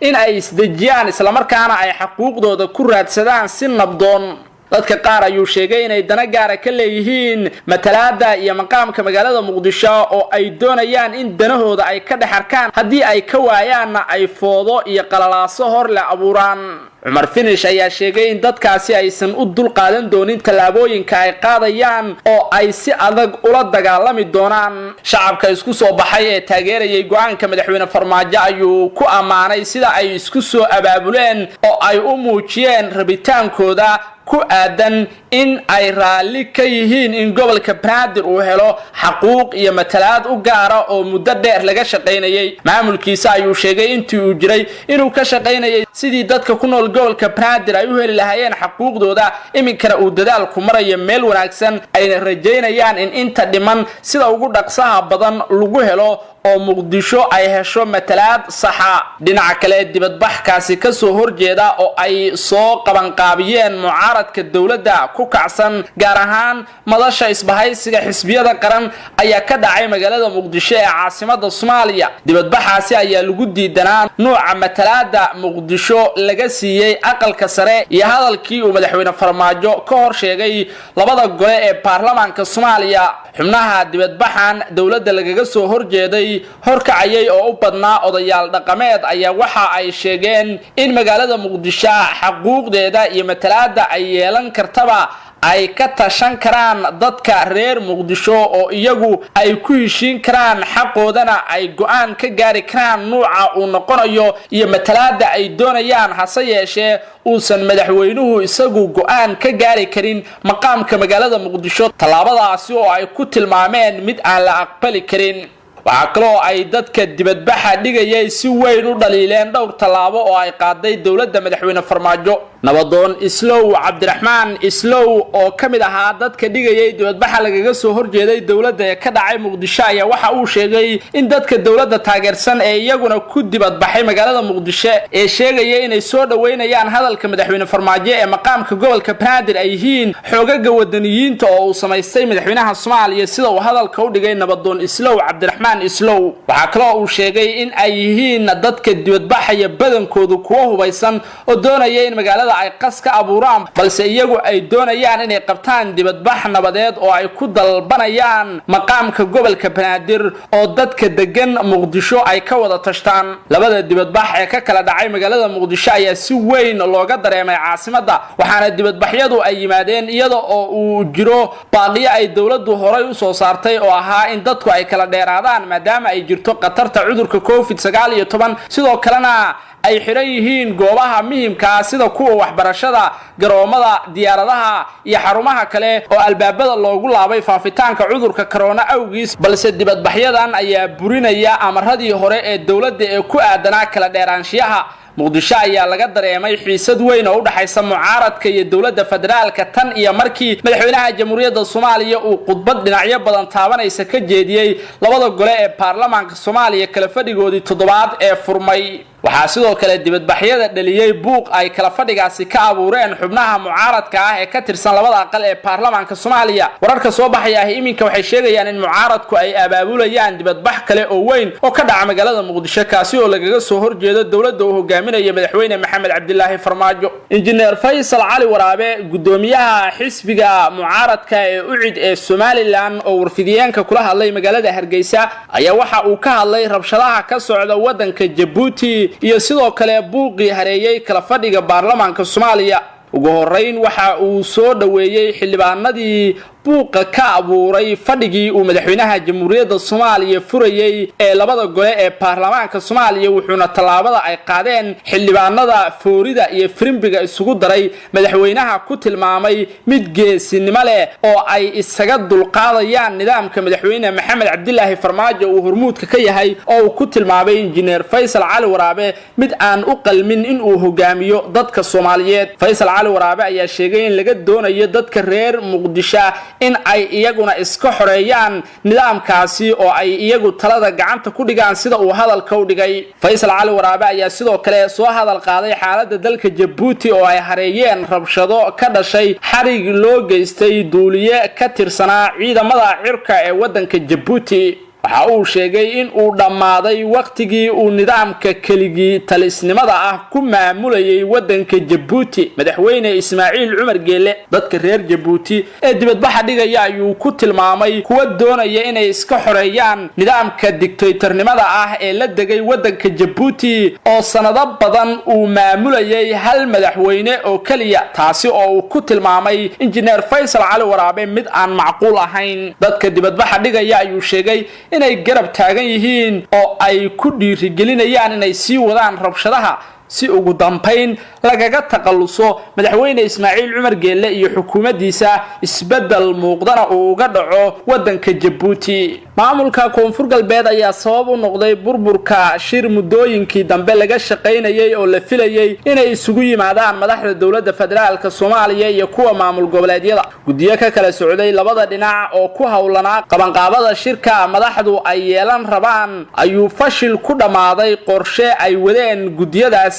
waxaana mas'uuliyadda burburka shirkaasi dusha loo saaray maamulka koonfur galbeed ee uu hogaaminayay madaxweyne Laftagreen shirarka gudiyada farsamo ayaa natiijo la'aan ku dhamaaday waxaana la isku afgaran waayay goorta la qabanayo shirka kaasi oo xafiiska UN-ka ee Soomaaliya ee UNSOM loo yaqaano uu gadaal ka riixayo qabashadiisa si loo gaaro isfaham iyo heshiis siyaasadeed oo u dhaxeeya madaxda dawladda federaalka Soomaaliya iyo kuwa maamul goboleedyada oo lagu gali karo doorashada soo socota Puntland ayaa soo jeedisay in shirka uu dhaco 20ka bisha June laakiin koonfur galbeed ayaa ka hor timid waqtigaasi ayadoo dalbatay in uu qabsoomo kulanku wixii ka dambeeya bisha July ee sanadkan 2020 koonfur galbeed ma aysan sababayn dib u dhigidda shirka iyadoo markii dambe ku dhawaaqday in aysan diyaar u ahayn ka qaybgalka shirka la qorsheeyay in uu dhex maro madaxda dawladda Soomaaliya iyo kuwa maamul goboleedyada taa oo keentay in gabi ahaanba uu fashilmo kulankii labada dhinac dhex mari lahaa galmudug ayaa muujisay dhankeeda xiisaha ay u qabto in ay martigeliso kulan madaxeedka u dhaxeeya dawladda federaalka iyo maamul goboleedyada waxaana uu maamulka galmudug soo jeediyay in la qabto kulanka kowda bisha Luulyo ee sanadkan aynu ku jirno ee 2020 Puntland galmudug iyo Jubbaland waxay soo jeediyeen in la dhiso marka hore kalsoonida dhinacyada oo lagu wada hadlo dhinaca internetka qaasatan aalada Zoom-ka laakiin waxa isku daygaasi mar kale ku gacan sayray maamulka koonfur galbeed oo u janjeerta dhanka filla Soomaaliya ayaa diidmada qayaxan kala hor timid soo jeedin kasta oo dhinacyada kale ay sameeyeen oo lagu doonayay in is-afgarad laga gaaro khilaafka u dhaxeeya labada dhinac lana qabto shirweyne lagaga wada hadlayo guud ahaan xaaladda siyaasadeed ee Soomaaliya iyo mustaqbalka doorashooyinka Soomaaliya ee la filayo inay dalka ka bilowdaan dabayaaqada sanadkan dawladda federaalka ee Soomaaliya ayaa bishii May ka dalbatay xafiiska qaramada midoobay ee Soomaaliya inuu casuumaad u fidiyo madaxda dawlad goboleedyada waddanka si xal loogu helo khilaafka siyaasadeed ee la degay dalka 3 sano ee uu xukunka hayay madaxweyne Maxamed Cabdilaahi Farmaajo oo aanay isku fiicnayn madaxda dawladda federaalka iyo kuwa maamul goboleedyada qaasatan Puntland iyo Jubbaland oo si gaar ah ay isugu kacsan yihiin madaxda filla Soomaaliya hase yeeshee dhinacyada ayaa kol walba ku kala aragti duwanaa sida shirka loo wajahayo ugu dambeyn isku dhawaanshiyo bariyihii dambe laga shaqeynayay ayaa fashilmay waxaana haatan ay u muuqataa in mar kale si hoose loo soo bilaabi doono ka shaqeynta shir dhex mara madaxda dawladda Soomaaliya iyo kuwa maamul goboleedyada oo ay lagama maarmaan tahay in xilligan uu dalku wajahayo xaaladda xasaasiga ay hor fariistaan gorfeeyaan xaaladaha mustaqbalka ee dalka iyo sida loo wajahayo doorashada soo socota oo dawladdu ay u qorsheysay inay noqoto qaab qof iyo coda balse maamulada qaar ay aragtidaasi diidan yihiin afayeenka ciidamada booliska Soomaaliyeed Sadiq Yuusuf Cali oo u waramay warbaahinta ayaa sheegay in ciidamada ammaanku ay ka hortageen qaraxyo la doonayay in laga fuliyo gudaha caasimadda Soomaaliya ee Muqdisho Sadiq ayaa tilmaamay in ciidamada boolisku ay gacanta ku dhigeen 2 nin oo waday walxaha qaraxa kuwaasi oo uu tilmaamay in la doonayay in lagu dhibaateeyo shacabka reer Muqdisho afayeenka ciidamada booliska Soomaaliyeed ayaa sheegay in mid kamid ah raggaasi lagu qabtay agagaarka isgoyska X Control afgooye isaga oo qarax ku dhajinaya gaari uu leeyahay mas'uul dawladeed walow uusan shaacin magaca mas'uulkaasi sidoo kale waxa uu shaaciyay in nin kale oo xirnaa jaakada qaraxyada lagu qabtay dhinaca deegaanka ceelasha biyaha ee gobolka Shabeellaha Hoose kadib hawlgal balaaran oo ay halkaasi ka sameeyeen ciidanka dawladda federaalka ee Soomaaliya labada nin ee walxaha qaraxa siday ayuu sheegay in ay doonayeen in ay carqaladeeyaan amniga magaalada Muqdisho ee caasimadda Soomaaliya dhamme Sadiq Yusuf Ali afayeenka ciidamada booliska Soomaaliyeed oo hadalkiisa sii wata ayaa carabka ku dhuftay in qaraxyadaasi lala damacsanaa in lagu carqaladeeyo amniga Muqdisho gaar ahaan banaanbaxyada ka dhacay magaalada Muqdisho ee lagu taageerayay hadalkii madaxweyne Maxamed Cabdilaahi Farmaajo afayeenka ayaa tilmaamay in ay si dhameystiran u soo bandhigi doonaan ragaasi oo iminka baaritaan dheeriya lagu wado amniga magaalada Muqdisho ee caasimadda Soomaaliya ayaa muddooyinkii dambe ahaa mid degan marka loo qaraxyadii horay uga dhici jiray caasimadda inkastoo ay weli dhacaan falal u badan dilal qorshaysan madaxweynaha jamhuuriyadda Soomaaliya mudane Maxamed Cabdilaahi Farmaajo ayaa dhawaan sheegay in ay wax weyn ka qabteen amniga caasimadda oo hoos loo dhigay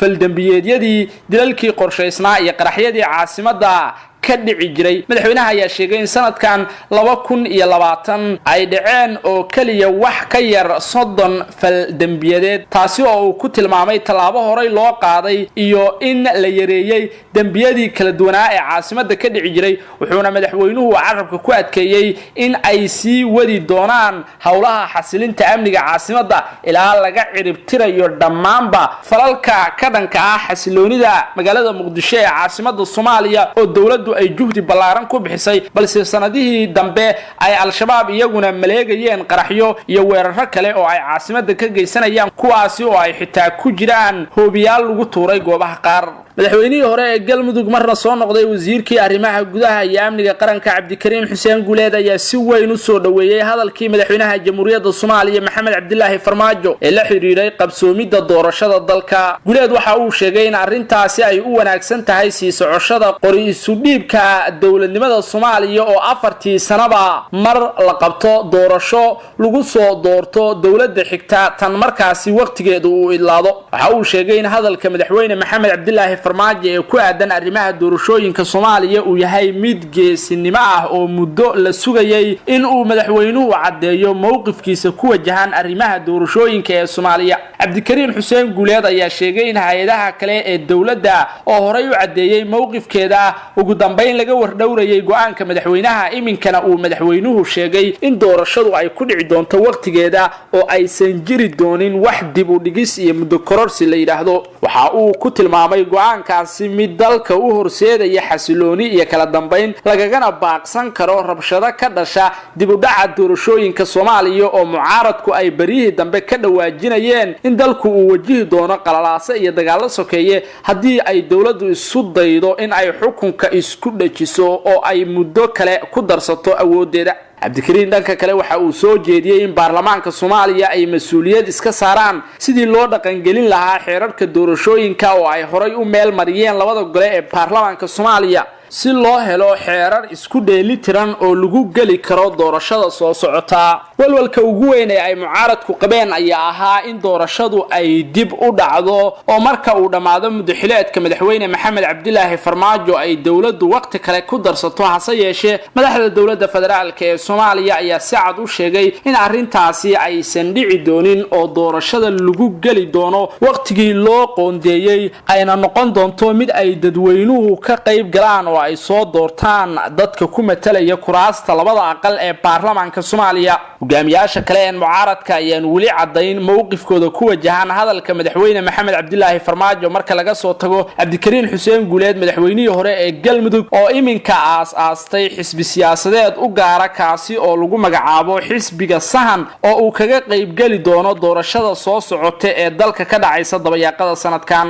dalka Liibiya magaalooyin ku yaala waxa ka socda dagaal xooggan oo u dhaxeeya ciidamada daacadda u ah dawladda qaramada midoobay ay aqoonsan tahay iyo maleeshiyaad ka amar qaatay Generaal Khalifa Haftar oo doonaya in talada Liibiya uu xoog kula wareego ciidamo dawladda taabacsan oo taageero xooggan ka helaya militariga wadanka Turkiga ayaa guulo waaweyn ka gaaray dagaaladii ugu dambeeyay ee ay la galeen ciidamada General Haftar ee horay ugu sugnaa magaalada Tripoli oo laga qabsaday iyo magaalooyin kale oo ka agdhow caasimada. war ka soo baxay ciidamada daacadda u ah dawladda Liibiya ayaa lagu sheegay in dagaal xoogan ay ku qabsadeen magaalada Sirta oo horay gacanta ay ugu hayeen maleeshiyaadka General Haftar uu hogaaminayo. dagaaladii ugu dambeeyay ee ka dhacay magaalada Sirta iyo goobaha kale ayaa lagu jabiyay maleeshiyaadka General Khalifa, waxaana wararku ay sheegayaan in xaaladda hadda ay ku xun tahay generaalka oo horay looga saaray garoonka diyaaradaha ee Tripoli iyo deegaanada ka agdhow. maleeshiyaad calooshoodu shaqaystayaal oo u dhashay Ruushka ayaa ka baxay aagga hore ee dagaalka, waxaana arrintan dhabar jab xoogan ay ku noqotay General Khalifa Haftar iyo maleeshiyaadka uu hogaaminayo. militariga Turkiga ayaa la sheegay inay sabab u noqdeen jabka soo gaaray xulufada General Khalifa Haftar oo ay ku jiraan Imaaraadka, Masar iyo Ruushka, waxaana ciidamada dawladda Liibiya dagaalka ay kula jiraan General Khalifa Haftar taageero weyn ka siinaya militariga dawladda Turkiga ee dalka la geeyay. markii horeysay General Khalifa Haftar ayaa ku baaqay xabad joojin iyo in la bilaabo wada xaajood lagu xalinayo dagaalada ka aloosan wadanka Liibiya, balse dawladda Liibiya iyo tan Turkiga ayaa labaduba diiday in generaalkaasi lala hadlo maadaama ay u arkaan in waqtigan uu dagaalka ku jabay uuna doonayo in uu wada hadalada gabaad ka dhigto. kulanti wacan wanaagsan daawadayaal, halkani waa Somali State Media Network. wararka Soomaaliya idinkaga helana waxaa ka mid madaxtooyada dawladda Soomaaliya oo sheegtay inaan danaha qaranka loo hakin doonin laba qof oo firimbi ku hubaysan iyo xildhibaanadii lagu eedeeyay arrinkaasi oo ka jawaabay sababtii ay qaska uga sameeyeen kalfadhigii baarlamaanka ee dawladda Soomaaliya. taliyihii ciidamada asluubta ee dalka Djibouti oo xabsiga la dhigay iyo xaaladda jamhuuriyadda wadankaasi Djibouti oo taagana loo sahla. wakiilka qaramada midoobay ee Soomaaliya Danjire James Swan oo fariin u diray xildhibaanada labada gole ee baarlamaanka dawladda Soomaaliya. madaxweynaha dalka Masar oo dalbaday xabad joojin laga gaaro colaadda Liibiya kadib guuldaradii soo gaartay generaalkii uu taageerayay ee Khalifa Haftar. jamhadda xornimo u dirirka Soomaali galbeed ee ONLF oo ku eedeysay ra'iisul wasaaraha Itoobiya inuu xagaldaacinayo heshiisyadii ay jamhaddaasi la gashay xukuumadda Itoobiya. madaxweynaha dalka Kenya Uhuru Kenyatta oo ku dhawaaqay in la qaaday xayiraadii ay dawladdiisu ku soo rogtay xaafadda Islii ee magaalada Nairobi.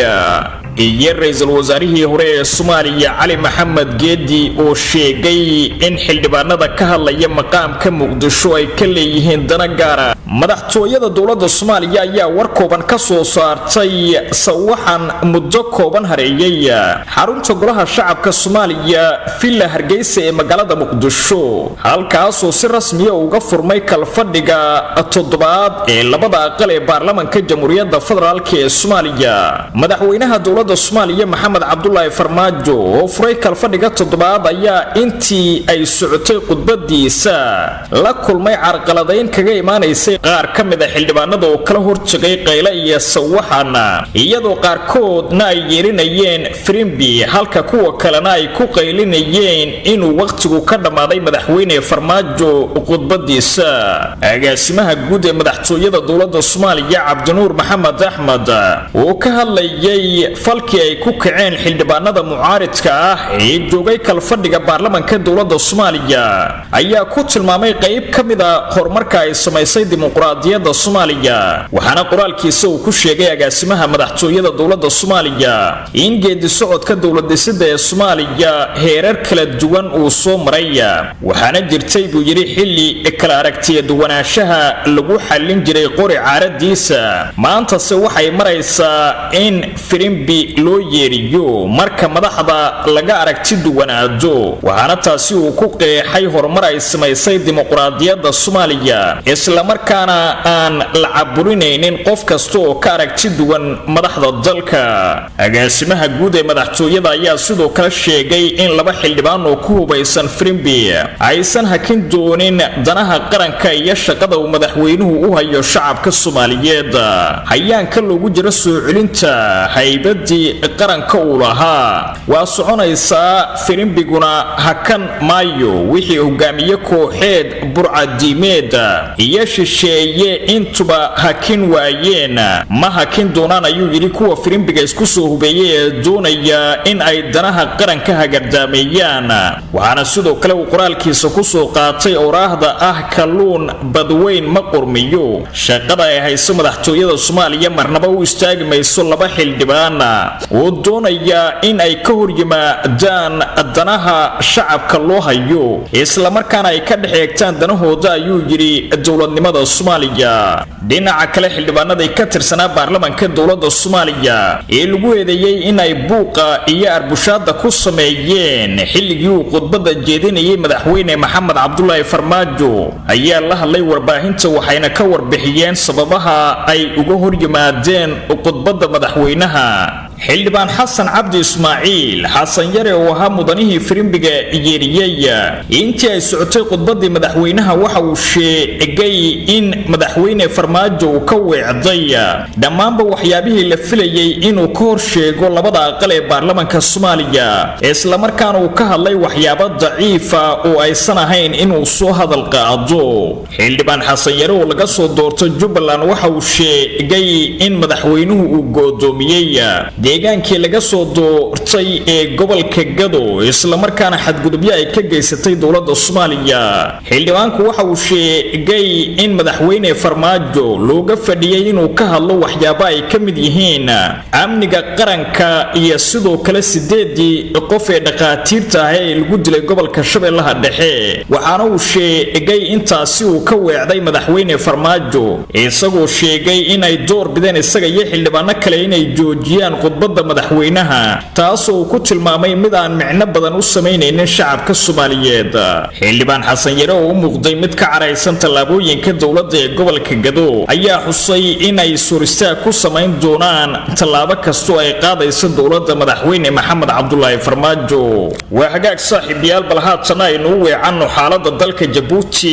jamhuuriyadda Djibouti waxa ka taagan xaalad aan wanaagsanayn taasoo ka dhalatay cod uu xabsiga dhexdiisa ka soo duubay sargaal ka tirsanaa ciidamada cirka ee dalka Djibouti kaasoo muddo dheer ku xirnaa xabsi ku yaala magaalada Djibouti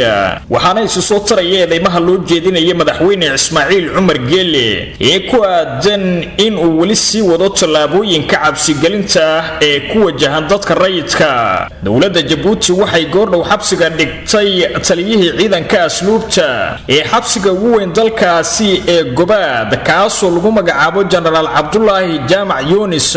wararka ayaa sheegaya in xariga taliya Cabdullaahi Jaamac Yunis uu la xiriiro muuqaalkii uu iska soo duubay sargaalkani xabsiga ku jira ee Fuad Yusuf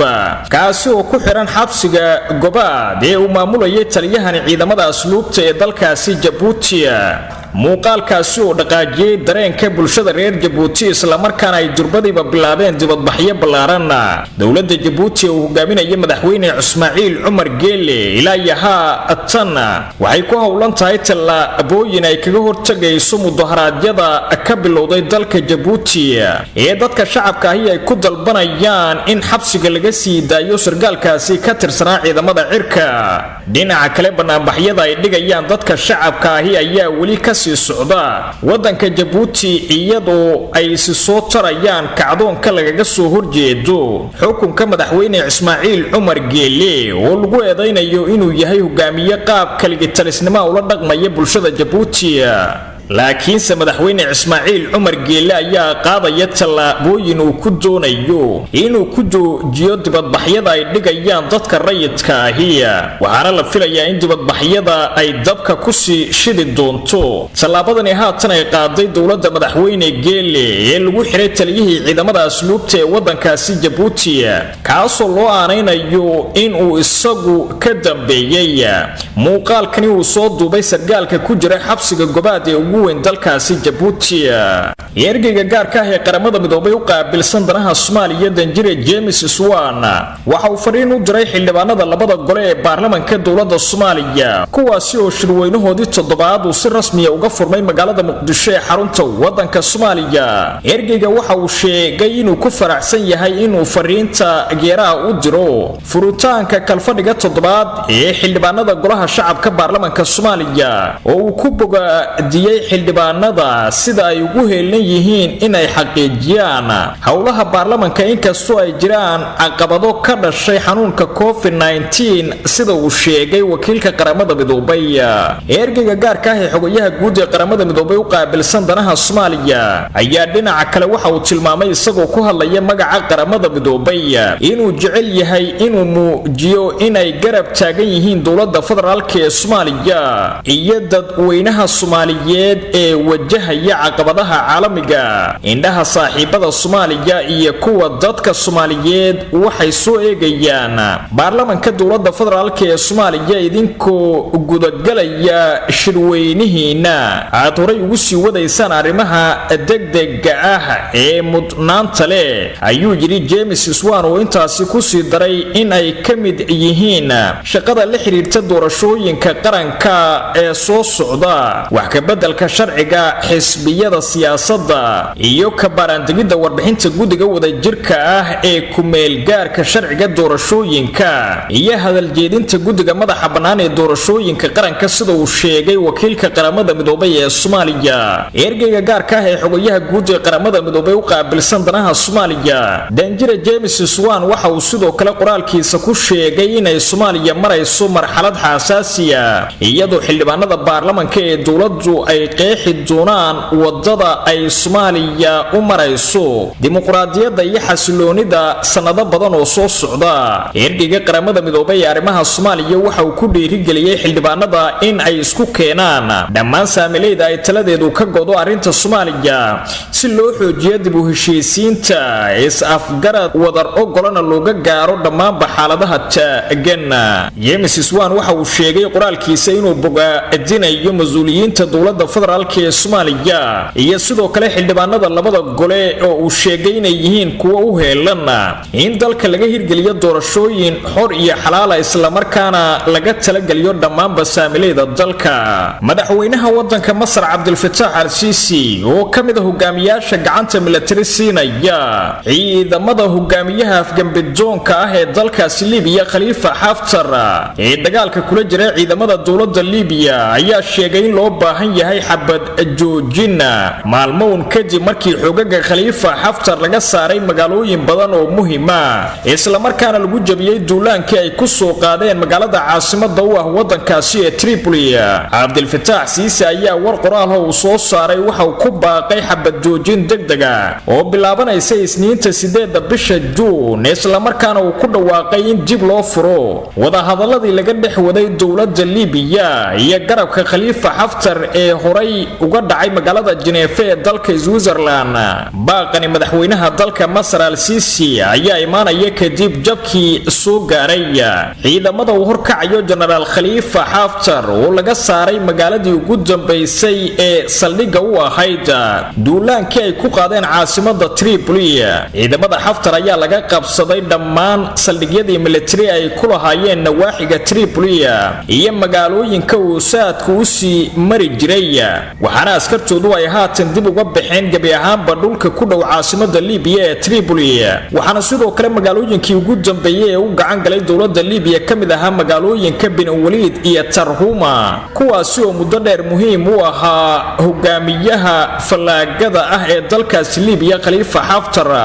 Haftar ayaa taageero ballaaran waxa uu ka helayaa dawladaha Masar Imaaraadka Carabta iyo Ruushka generaalkani oo horay gacanta ugu hayay inta badan gobolada bari ee dalka Liibiya iyo xarumaha shidaalka laga soo saaro ayaa doonayay inuu awood kula wareego caasimadda wadankaasi Liibiya ee Tripoli oo ah fariisinka dawladda ee qaramada midoobay taageerto ee wadankaasi fashilka dhinaca militariga ee ku yimid falaagada Khalifa Haftar ayaa waxa lug weyn ku leh dawladda Turkiga oo taageero military u fidisay dowladda la aqoonsan yahay ee magaalada Tripoli iyadoo halkaasi ku daadguraysay diyaaradaha gacanta laga taagay ee droonka isla markaana lagu farsameeyay gudaha Turkiga laakiin hogaamiyaha dalka Masar ayaa walaac ka muujinaya markii ugu horeysay xaaladda ka taagan Liibiya waxaana uu ku baaqay in dhammaan ciidamada shisheeye ee ku sugan Liibiya ay ka baxaan dalkaasi lagana shaqeeyo sidii miiska wada hadalka la isku keeni lahaa Haftar iyo sidoo kale dowladda Vice Algeria laakiin baaqani uma muuqdo mid hirgeli doona maadaama dowladda Masar ay hore qayb uga ahayd burburkii ku yimid wada hadaladii lagu gaaray magaalada Geneva ee wadanka Switzerland kuwaasi oo ka baxay General Khalifa Haftar isla markaana uu ku diiday inuu aqoonsado dowladda qaramada midoobay ee Tripoli waxaana tan la filayaa in dowladda Turkigu ay gaashaanka u daruuri doonto baaqaasi madaxweynaha Masar iyadoo ciidamadoodu ay sii joogi doonaan dalka Liibiya tan iyo inta laga taqallusayo jamhadda Khalifa Haftar sida uu hore u sheegay madaxweynaha Turkiga Recep Tayyip Erdogan jamhadda xornimo u dagaalanka Soomaali galbeed ee ONLF ayaa tan iyo markii ay heshiiska la gashay xukuumadda Addis Ababa waxay eedeymo u jeedisay ra'iisul wasaaraha wadanka Itoobiya Dr. Abiy Ahmed iyadoo dhaliilaheedii ka weecisay xukuumadda deegaanka Soomaalida Itoobiya qoraal kooban oo la soo dhigay barta Twitter-ka ee jamhadda ONLF ayaa si adag loogu dhaliilay ra'iisul wasaaraha Itoobiya Dr. Abiy Ahmed waxaana lagu sheegay inuu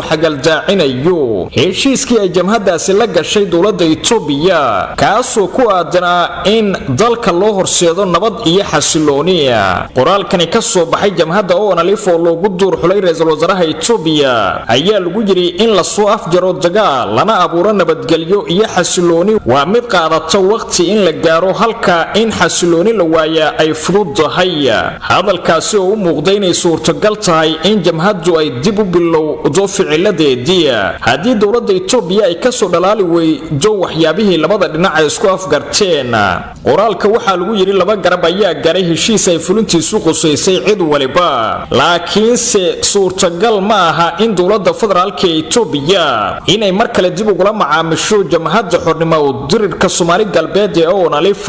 hadalkani waxa uu noqonayaa kii ugu adkaa ee loo diro ra'iisul wasaare Abiy Ahmed tan iyo markii uu dhacay heshiiskii jamhadda iyo sidoo kale dowladda Itoobiya kaasoo soo afjaray culaad socotay muddo 40 sano isla markaana jamhaddu ay geed dheer ugu fuushanayd in ay soo hoyso madax banaanida deegaanka Soomaalida Itoobiya waxaana jamhaddu intaasi kadib ay noqotay urur siyaasadeed oo qayb ka noqda marxaladaha siyaasadeed ee ka taagan dalkaasi Itoobiya inkastoo ay haatan muuqato inay ka walaacsan tahay dhaqamada ra'iisul wasaare Abiy Ahmed uu ku wajahayo jamhadda Asiya madaxweynaha wadanka Kenya Uhuru Kenyatta oo la hadlayay shacabka dalkiisa ayaa shaaca ka qaaday in laga bilaabo 7 bisha lixaad la qaadi doono xayiraadii galitaanka iyo ka bixitaanka ee muddada bisha saarnayd xaafadda Islii ee magaalada Nairobi Uhuru Kenyatta ayaa dhanka kale shaaciyay in muddo 30 maalmood la kordhiyay bandowga hameenkii saaran dalka oo dhan balse la yareeyay waqtigiisa oo halkii uu ka bilaabanayay 7 fiidnimo dib loo dhigay ilaa 3 fiidnimana uu ku eg yahay ganacsatada iyo shacabka ku nool Islii ayaa sheegay in ay dhibaato badan kala kulmeen xayiraadda isla markaana ay si weyn u taabatay ganacsigoodii magaaladaasi Nairobi wasiirka caafimaadka ee dalkaasi Kenya oo 6 bishii May shaaciyay xayiraadda ayaa sheegay in Islii ay ka mid tahay goobaha uu sida ba'an ugu faafay fayruska corona isla markaana kiisas badan laga helay xaafadaasi lama sheegin in hadda uu hoos u dhacay faafidda coronaviruska ee xaafadahaasi ay Soomaalidu ku badan tahay ee magaalada Nairobi laakiin madaxweyne Uhuru Kenyatta ayaa sheegay in ay badatay cabashada ka imaanaysa dadka Soomaalida ah ee Islii sida darteedna ay go'aansadeen in la qaado xayiraadda saaran xaafadaasi in ka badan 2400 oo kiis oo ah fayruska corona ayaa laga diiwaan galiyay Kenya waxaana la shaaciyay in xanuunka ay u dhinteen 79 qof waxaana soo baxayay kol hore in dowladda Kenya ay si gaar ah u bartilmaameedsanayso xaafadda ay Soomaalidu isku raranta ku tahay ee Islii halkaas oo ay yeelaan ganacsiyada ugu ballaaran ee Soomaalida marka laga soo tago magaalada Muqdisho ra'iisul wasaarihii hore ee wadanka Soomaaliya mudane Cali Maxamed Geedi oo la hadlayay warbaahinta ayaa ka hadlay hadalhaynta ka dhalatay toddobada xubnood ee kuraasta aqalka sare laga siiyay gobolka Banaadir. Professor Cali Maxamed Geedi ayaa waxa uu sheegay inay muhiim tahay sida wanaagu ku jiro in loo wajaho ka doodista xaqa la siinayo gobolka Banaadir, isagoo jawaab ka siiyay dhinacyada mucaaridka oo uu sheegay inay dana gaar ah ka leeyihiin qayladhaanta ay ka muujinayaan maqaamka gobolka Banaadir, waxaana uu sheegay intaasi aysan ahayn mid iyaga qusaysa. Ra'iisul Wasaarihii hore ee dalka Cali Maxamed Geedi waxa uu sheegay in xildhibaanada mucaaridka ah ee ku halqabsanaya maqaamka gobolka Banaadir ay yihiin kuwa ugu soo hoos gabanaya dana siyaasadeed oo iyagu leeyihiin, isla markaana aysan daacad ka ahayn inay u doodaan maqaamka gobolka Banaadir. sidoo kale Cali Maxamed Geedi waxa uu sheegay in dawladda haatan jirta ee Soomaaliya ugu baaqayo in dadka gobolka Banaadir xuquuqdooda aan la wadaajin deegaanada kale oo iyaguba si toos ah u hela kuraastooda dawladda Soomaaliya. dhinacyada siyaasadda ee Soomaaliya waxa muddooyinkii dambe guux ka dhex abuuray arrimaha gobolka Banaadir iyo kuraasta laga siiyay aqalka sare, inkastoo dawladdu go'aanka baarlamaanka ka sugayso qadiyadan iyo halka ay ku biyashubato. laakiin ra'iisul wasaarihii hore ee Soomaaliya Cali Maxamed Geedi waxa uu sheegay in isagu shakhsi ahaan uu aaminsan yahay in xuquuq gaar ah uu leeyahay gobolka Banaadir, laakiin ay jiraan dad doonaya inay fursado kale uga faa'iideystaan arrinkaasi. waxa uu sheegay in dawladdu ay iyadu gacanta ku hayso gobolka Banaadir, isla markaana looga fadhiyo in ay saarto xuquuqdooda dadka ku dhaqan gobolkaasi. dibadbaxyo ay soo kala abaabuleen dawladda federaalka ee Soomaaliya iyo xisbiyada mucaaradka oo gilgilay Muqdisho iyo gudoomiyaha gobolka Banaadir Cumar Finish oo sheegay inay tallaabo ka qaadi doonaan cid kasta oo rabshad ku raadinaysa maqaamka gobolka Banaadir. gudoomiyaha xisbiga u ciiday Somaliland Engineer Faisal Cali Waraabe oo sheegay in uu dhamaaday waqtigii nidaamka kaligii talisnimada ah uu madaxweyne Ismaaciil Cumar Geelle ku maamulayay dalka Djibouti, soona dhaweeyay xildhibaanadii buuqa ka abuuray kala fadhiga baarlamaanka Soomaaliya. ciidamada booliska Soomaaliya oo sheegay inay gacanta ku dhigeen qaraxyo la damacsanaa Muqdisho iyo laba nin oo ismiidaamin rabay. madaxweynaha Koonfur Galbeed Cabdicasiis Laftagreen oo la sheegay inuu burburiyay wada hadallo dhex mari lahaa dawladda federaalka ee Soomaaliya iyo maamul goboleedyada. madaxweynihii hore ee Galmudug Cabdikariin Xuseen Guuleed oo hadal geesinimo leh ku tilmaamay go'aankii uu madaxweyne Farmaajo ka qaatay arrimaha doorashooyinka ee Soomaaliya. iyo ciidamada Turkiga iyo kuwa dawladda Liibiya oo deegaano hor la ka qabsaday Generaal Khalifa Haftar oo qarka u saaran in uu isdhiibo kadib markii laga diiday xabad joojin uu dalbaday. aan ku bilaabo sidii hordhac warkeen arin kugu sheegayba magaalada Muqdisho ee caasimadda Soomaaliya ayaa waxaa gilgilay dibadbaxyo iska soo horjeeda oo midkood lagu taageerayay hadalkii madaxweyne Farmaajo ee ku aadanaa maqaamka iyo matalaadda uu gobolka Banaadir ku yeelanayo aqalka sare ee wadanka. dibadbaxa lagu taageerayay go'aanka madaxweyne Farmaajo ayaa waxaa soo abaabulay maamulka gobolka Banaadir, waxaana ka qayb galay kumanaan dadweyne ah oo isaga kala yimid 17 degme ee gobolka Banaadir, kuwaasi oo watay halkudhigyo iyo boorar ay ku xardhan yihiin hadallo loogu mahadcelinayo madaxweynaha Jamhuuriyadda Soomaaliya Mudane Maxamed Cabdilaahi Farmaajo oo ay sheegeen in uu qaatay go'aan ay si weyn u sugayeen kaasi oo ku aadan matalaadda iyo maqaamka gobolka Banaadir oo muddo dheer la raadinayay. dibadbaxa ayaa waxaa ka qayb galay mas'uuliyiin ka socday maamulka gobolka Banaadir oo horkacayay gudoomiyaha gobolka Cumar Finish, taliska ciidanka booliska iyo sidoo kale mas'uuliyiin kale oo ka mid ah dawladda federaalka ee Soomaaliya. dibadbaxayaasha ayaa socod luga ku maray jidadka waaweyn ee magaalada Muqdisho ayaga oo ugu dambeyntii ku soo aruuray goobaha muhiimka ee magaalada Muqdisho sida lambar 4 iyo daljirka Daahsoon. dibadbaxayaasha qaarkood oo warbaahinta la hadlay ayaa waxa ay sheegeen inay taageerayaan hadalka madaxweynaha Jamhuuriyadda Soomaaliya Mudane Maxamed Cabdilaahi Farmaajo. waxay sidoo kale fariin u direen xildhibaanada mucaaradka ku ah dawladda uu horkacaya madaxweyne Farmaajo oo ay sheegeen inay yihiin kuwa ka gows haysta dawladda shisheeye doonayana inay dalka dib ugu celiyaan qalalaasihii iyo dagaaladii sokeeye ee horey looga soo gudbay. waxa kale oo dibadbaxayaasha qaarkood ay ka dhawaajiyeen in ay taageersan yihiin in 4 sano oo cusub uu madaxweynaha Jamhuuriyadda Soomaaliya Mudane Maxamed Cabdilaahi Farmaajo uu dalka hogaamiyo, inkastoo aragtidaasi ay dadka qaar diidan yihiin. gudoomiyaha maamulka gobolka Banaadir Cumar Maxamed Cumar Finish oo ugu dambeyntii la hadlay dibadbaxayaasha ayaa waxa uu si weyn kaga hadlay arinta taagan iminka ee maqaamka magaalada Muqdisho. Cumar Finish ayaa dibadbaxayaasha taageerayay hadalkii uu madaxweyne Farmaajo ka sheegay kala fadhiga toddobaad ee baarlamaanka Soomaaliya. waxa uu ka hor sheegay inaysan aqbali doonin in maqaamka Muqdisho uu ka hooseeyo maamulada kale ee dalka ka jira. sidoo kale wuxuu intaasi ku daray in gobolka Banaadir uu ka miisaan weyn yahay matalaada 7 xubnood ee laga siiyay golaha aqalka sare ee baarlamaanka Soomaaliya. gobolka Banaadir ayuu sheegay inuu u qalmo matalaad ka weyn 7 xubnood oo laga siiyo golaha aqalka sare ee baarlamaanka Soomaaliya maadaama ay ku nool yihiin in ka badan 3 milyan oo qof oo Soomaali ah. gudoomiyaha Cumar Finish ayaa sidoo kale digniin u diray dadka iska hor imaadka iyo rabshadaha ku raadinaya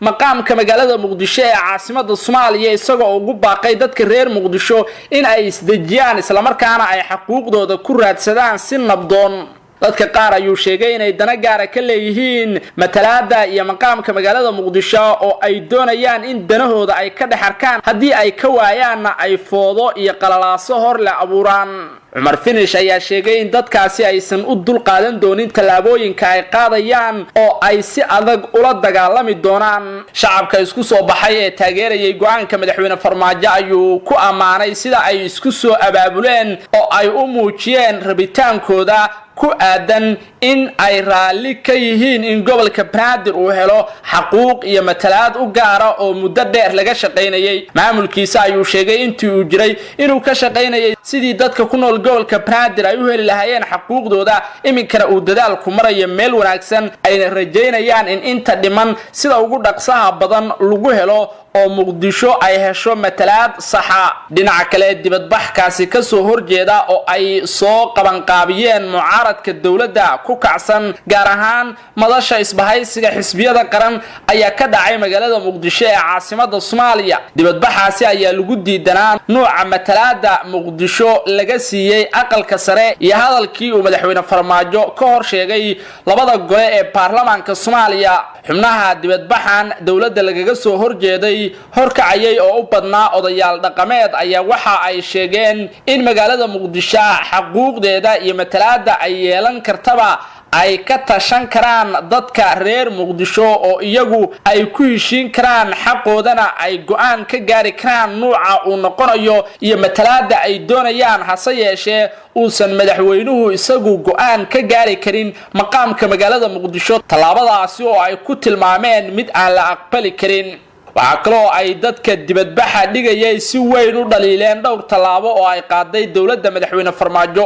nabadoon Islow Cabdiraxmaan Islow oo kamid ahaa dadka dhigayay dibadbaxa lagaga soo horjeeday dawladda ee ka dhacay Muqdisho ayaa waxa uu sheegay in dadka dawladda taageersan ee iyaguna ku dibadbaxay magaalada Muqdisho ee sheegay inay soo dhaweynayaan hadalka madaxweyne Farmaajo ee maqaamka gobolka Banaadir ay yihiin xoogaga wadaniyiinta oo uu sameystay madaxweynaha Soomaaliya sida uu hadalka u dhigay nabadoon Islow Cabdiraxmaan Islow. waxa kale oo uu sheegay in ay yihiin dadka dibadbaxaya badankoodu kuwa hubaysan oo doonaya in magaalada ay qas ka abuuraan balse iyagu ay doonayaan inay qabtaan dibadbax nabadeed oo ay ku dalbanayaan maqaamka gobolka Banaadir oo dadka degan Muqdisho ay ka wada tashtaan. labada dibadbax ee ka kala dhacay magaalada Muqdisho ayaa si weyn looga dareemay caasimadda waxaana dibadbaxyadu ay yimaadeen iyada oo uu jiro baaqiyo ay dawladdu horay u soo saartay oo ahaa in dadku ay kala dheeraadaan maadaama ay jirto qatarta cudurka COVID-19 sidoo kalena ay xiran yihiin goobaha muhiimka sida kuwa waxbarashada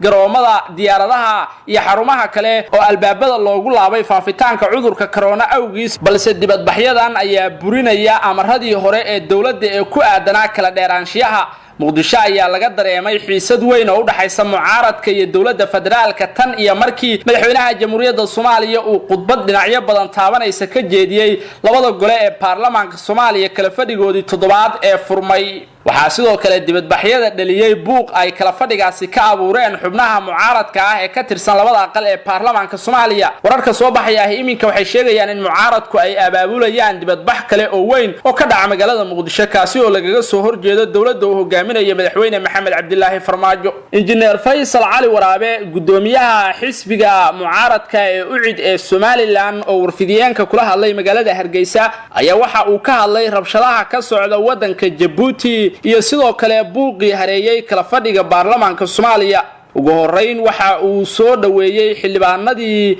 buuqa ka abuuray fadhigii uu madaxweynaha jamhuuriyadda Soomaaliya furayay ee labada gole ee baarlamaanka Soomaaliya wuxuuna talaabada ay qaadeen xildhibaanada foorida iyo firimbiga isugu daray madaxweynaha ku tilmaamay mid geesinimo leh oo ay isaga dulqaadayaan nidaamka madaxweyne maxamed cabdilaahi farmaajo uu hormuudka ka yahay oo ku tilmaamay injineer Faysal Cali Waraabe mid aan u qalmin in uu hogaamiyo dadka Soomaaliyeed. Faysal Cali Waraabe ayaa sheegay in laga doonayo dadka reer Muqdisho in ay iyaguna iska xoreeyaan nidaamkaasi oo ay iyagu talada gacanta ku dhigaan sida uu hadalka u dhigay. Faysal Cali Waraabe ayaa sidoo kale soo hadal qaaday xaaladda dalka Djibouti oo ay hareeyeen rabshado ka dhashay xarig loo geystay duuliye ka tirsanaa ciidamada cirka ee wadanka Djibouti. waxa uu sheegay in uu dhamaaday waqtigii uu nidaamka keligii talisnimada ah ku maamulayay wadanka Djibouti madaxweyne Ismaaciil Cumar Geele. dadka reer Djibouti ee dibadbaxa dhigaya ayuu ku tilmaamay kuwa doonaya inay iska xoreeyaan nidaamka dictatornimada ah ee la degay wadanka Djibouti oo sanado badan uu maamulayay hal madaxweyne oo kaliya, taasi oo uu ku tilmaamay injineer Faysal Cali Waraabe mid aan macquul ahayn. dadka dibadbaxa dhigaya ayuu sheegay inay garab taagan yihiin oo ay ku dhiirigelinayaan inay sii wadaan rabshadaha si ugu dambeyn lagaga taqaluso madaxweyne Ismaaciil Cumar Geele iyo xukuumaddiisa isbedel muuqdana uu uga dhaco wadanka Djibouti. maamulka koonfur galbeed ayaa sabab u noqday burburka shir muddooyinkii dambe laga shaqeynayay oo la filayay inay isugu yimaadaan madaxda dawladda federaalka Soomaaliya iyo kuwa maamul goboleedyada. guddiyo ka kala socday labada dhinac oo ku hawlanaa qabanqaabada shirka madaxdu ay yeelan rabaan ayuu fashil ku dhamaaday qorshe ay wadeen guddiyadaas, waxaana mas'uuliyadda burburka shirkaasi dusha loo saaray maamulka koonfur galbeed ee uu hogaaminayo madaxweyne Laftagreen. shirarka guddiyada farsamo ayaa natiijo la'aan ku dhamaaday waxaana la isku afgaran waayay goorta la qabanayo shirka kaasi oo xafiiska UN-ka ee Soomaaliya ee UNSOM loo yaqaano uu gadaal ka riixayo qabashadiisa si loo gaaro isfaham iyo heshiis siyaasadeed oo u dhaxeeya madaxda dawladda federaalka Soomaaliya iyo kuwa maamul goboleedyada oo lagu geli karo doorashada soo socota. Puntland ayaa soo jeedisay in shirka uu dhaco 20ka bisha June, laakiin koonfur galbeed ayaa ka hor timid waqtigaasi ayadoo dalbatay in uu qabsoomo kulanku wixii ka dambeeya bisha July ee sanadkan 2020. koonfur galbeed ma aysan sababayn dib u dhigidda shirka iyadoo markii dambe ku dhawaaqday inaysan diyaar u ahayn ka qaybgalka shirka la qorsheeyay in uu dhex maro madaxda dawladda Soomaaliya iyo kuwa maamul goboleedyada taa oo keentay in gabi ahaanba uu fashilmo kulankii labada dhinac dhex mari lahaa. galmudug ayaa muujisay dhankeeda xiisaha ay u qabto in ay martigeliso kulan madaxeedka u dhaxeeya dawladda federaalka iyo maamul goboleedyada, waxaana uu maamulka galmudug soo jeediyay in la qabto kulanka 1 bisha Luulyo ee sanadkan aynu ku jirno ee 2020. Puntland, galmudug iyo Jubbaland waxay soo jeediyeen in la dhiso marka hore kalsoonida dhinacyada oo lagu wada hadlo dhinaca internetka qaasatan aaladda Zoom-ka, laakiin waxa isku daygaasi mar kale ku gacan sayray maamulka koonfur galbeed oo u janjeerta dhanka filla Soomaaliya ayaa diidmada qayaxan kala hor timid soo jeedin kasta oo dhinacyada kale ay sameeyeen oo lagu doonayay in is-afgarad laga gaaro khilaafka u dhaxeeya labada dhinac lana qabto shirweyne lagaga wada hadlayo guud ahaan xaaladda siyaasadeed ee Soomaaliya iyo mustaqbalka doorashooyinka Soomaaliya ee la filayo inay dalka ka bilowdaan dabayaaqada sanadkan. dawladda federaalka ee Soomaaliya ayaa bishii May ka dalbatay xafiiska qaramada midoobay ee Soomaaliya inuu casuumaad u fidiyo madaxda dawlad goboleedyada wadanka si xal loogu helo khilaafka siyaasadeed ee la degay dalka 3 sano ee uu xukunka hayay madaxweyne maxamed cabdilaahi farmaajo oo aanay isku fiicnayn madaxda dawladda federaalka iyo kuwa maamul goboleedyada qaasad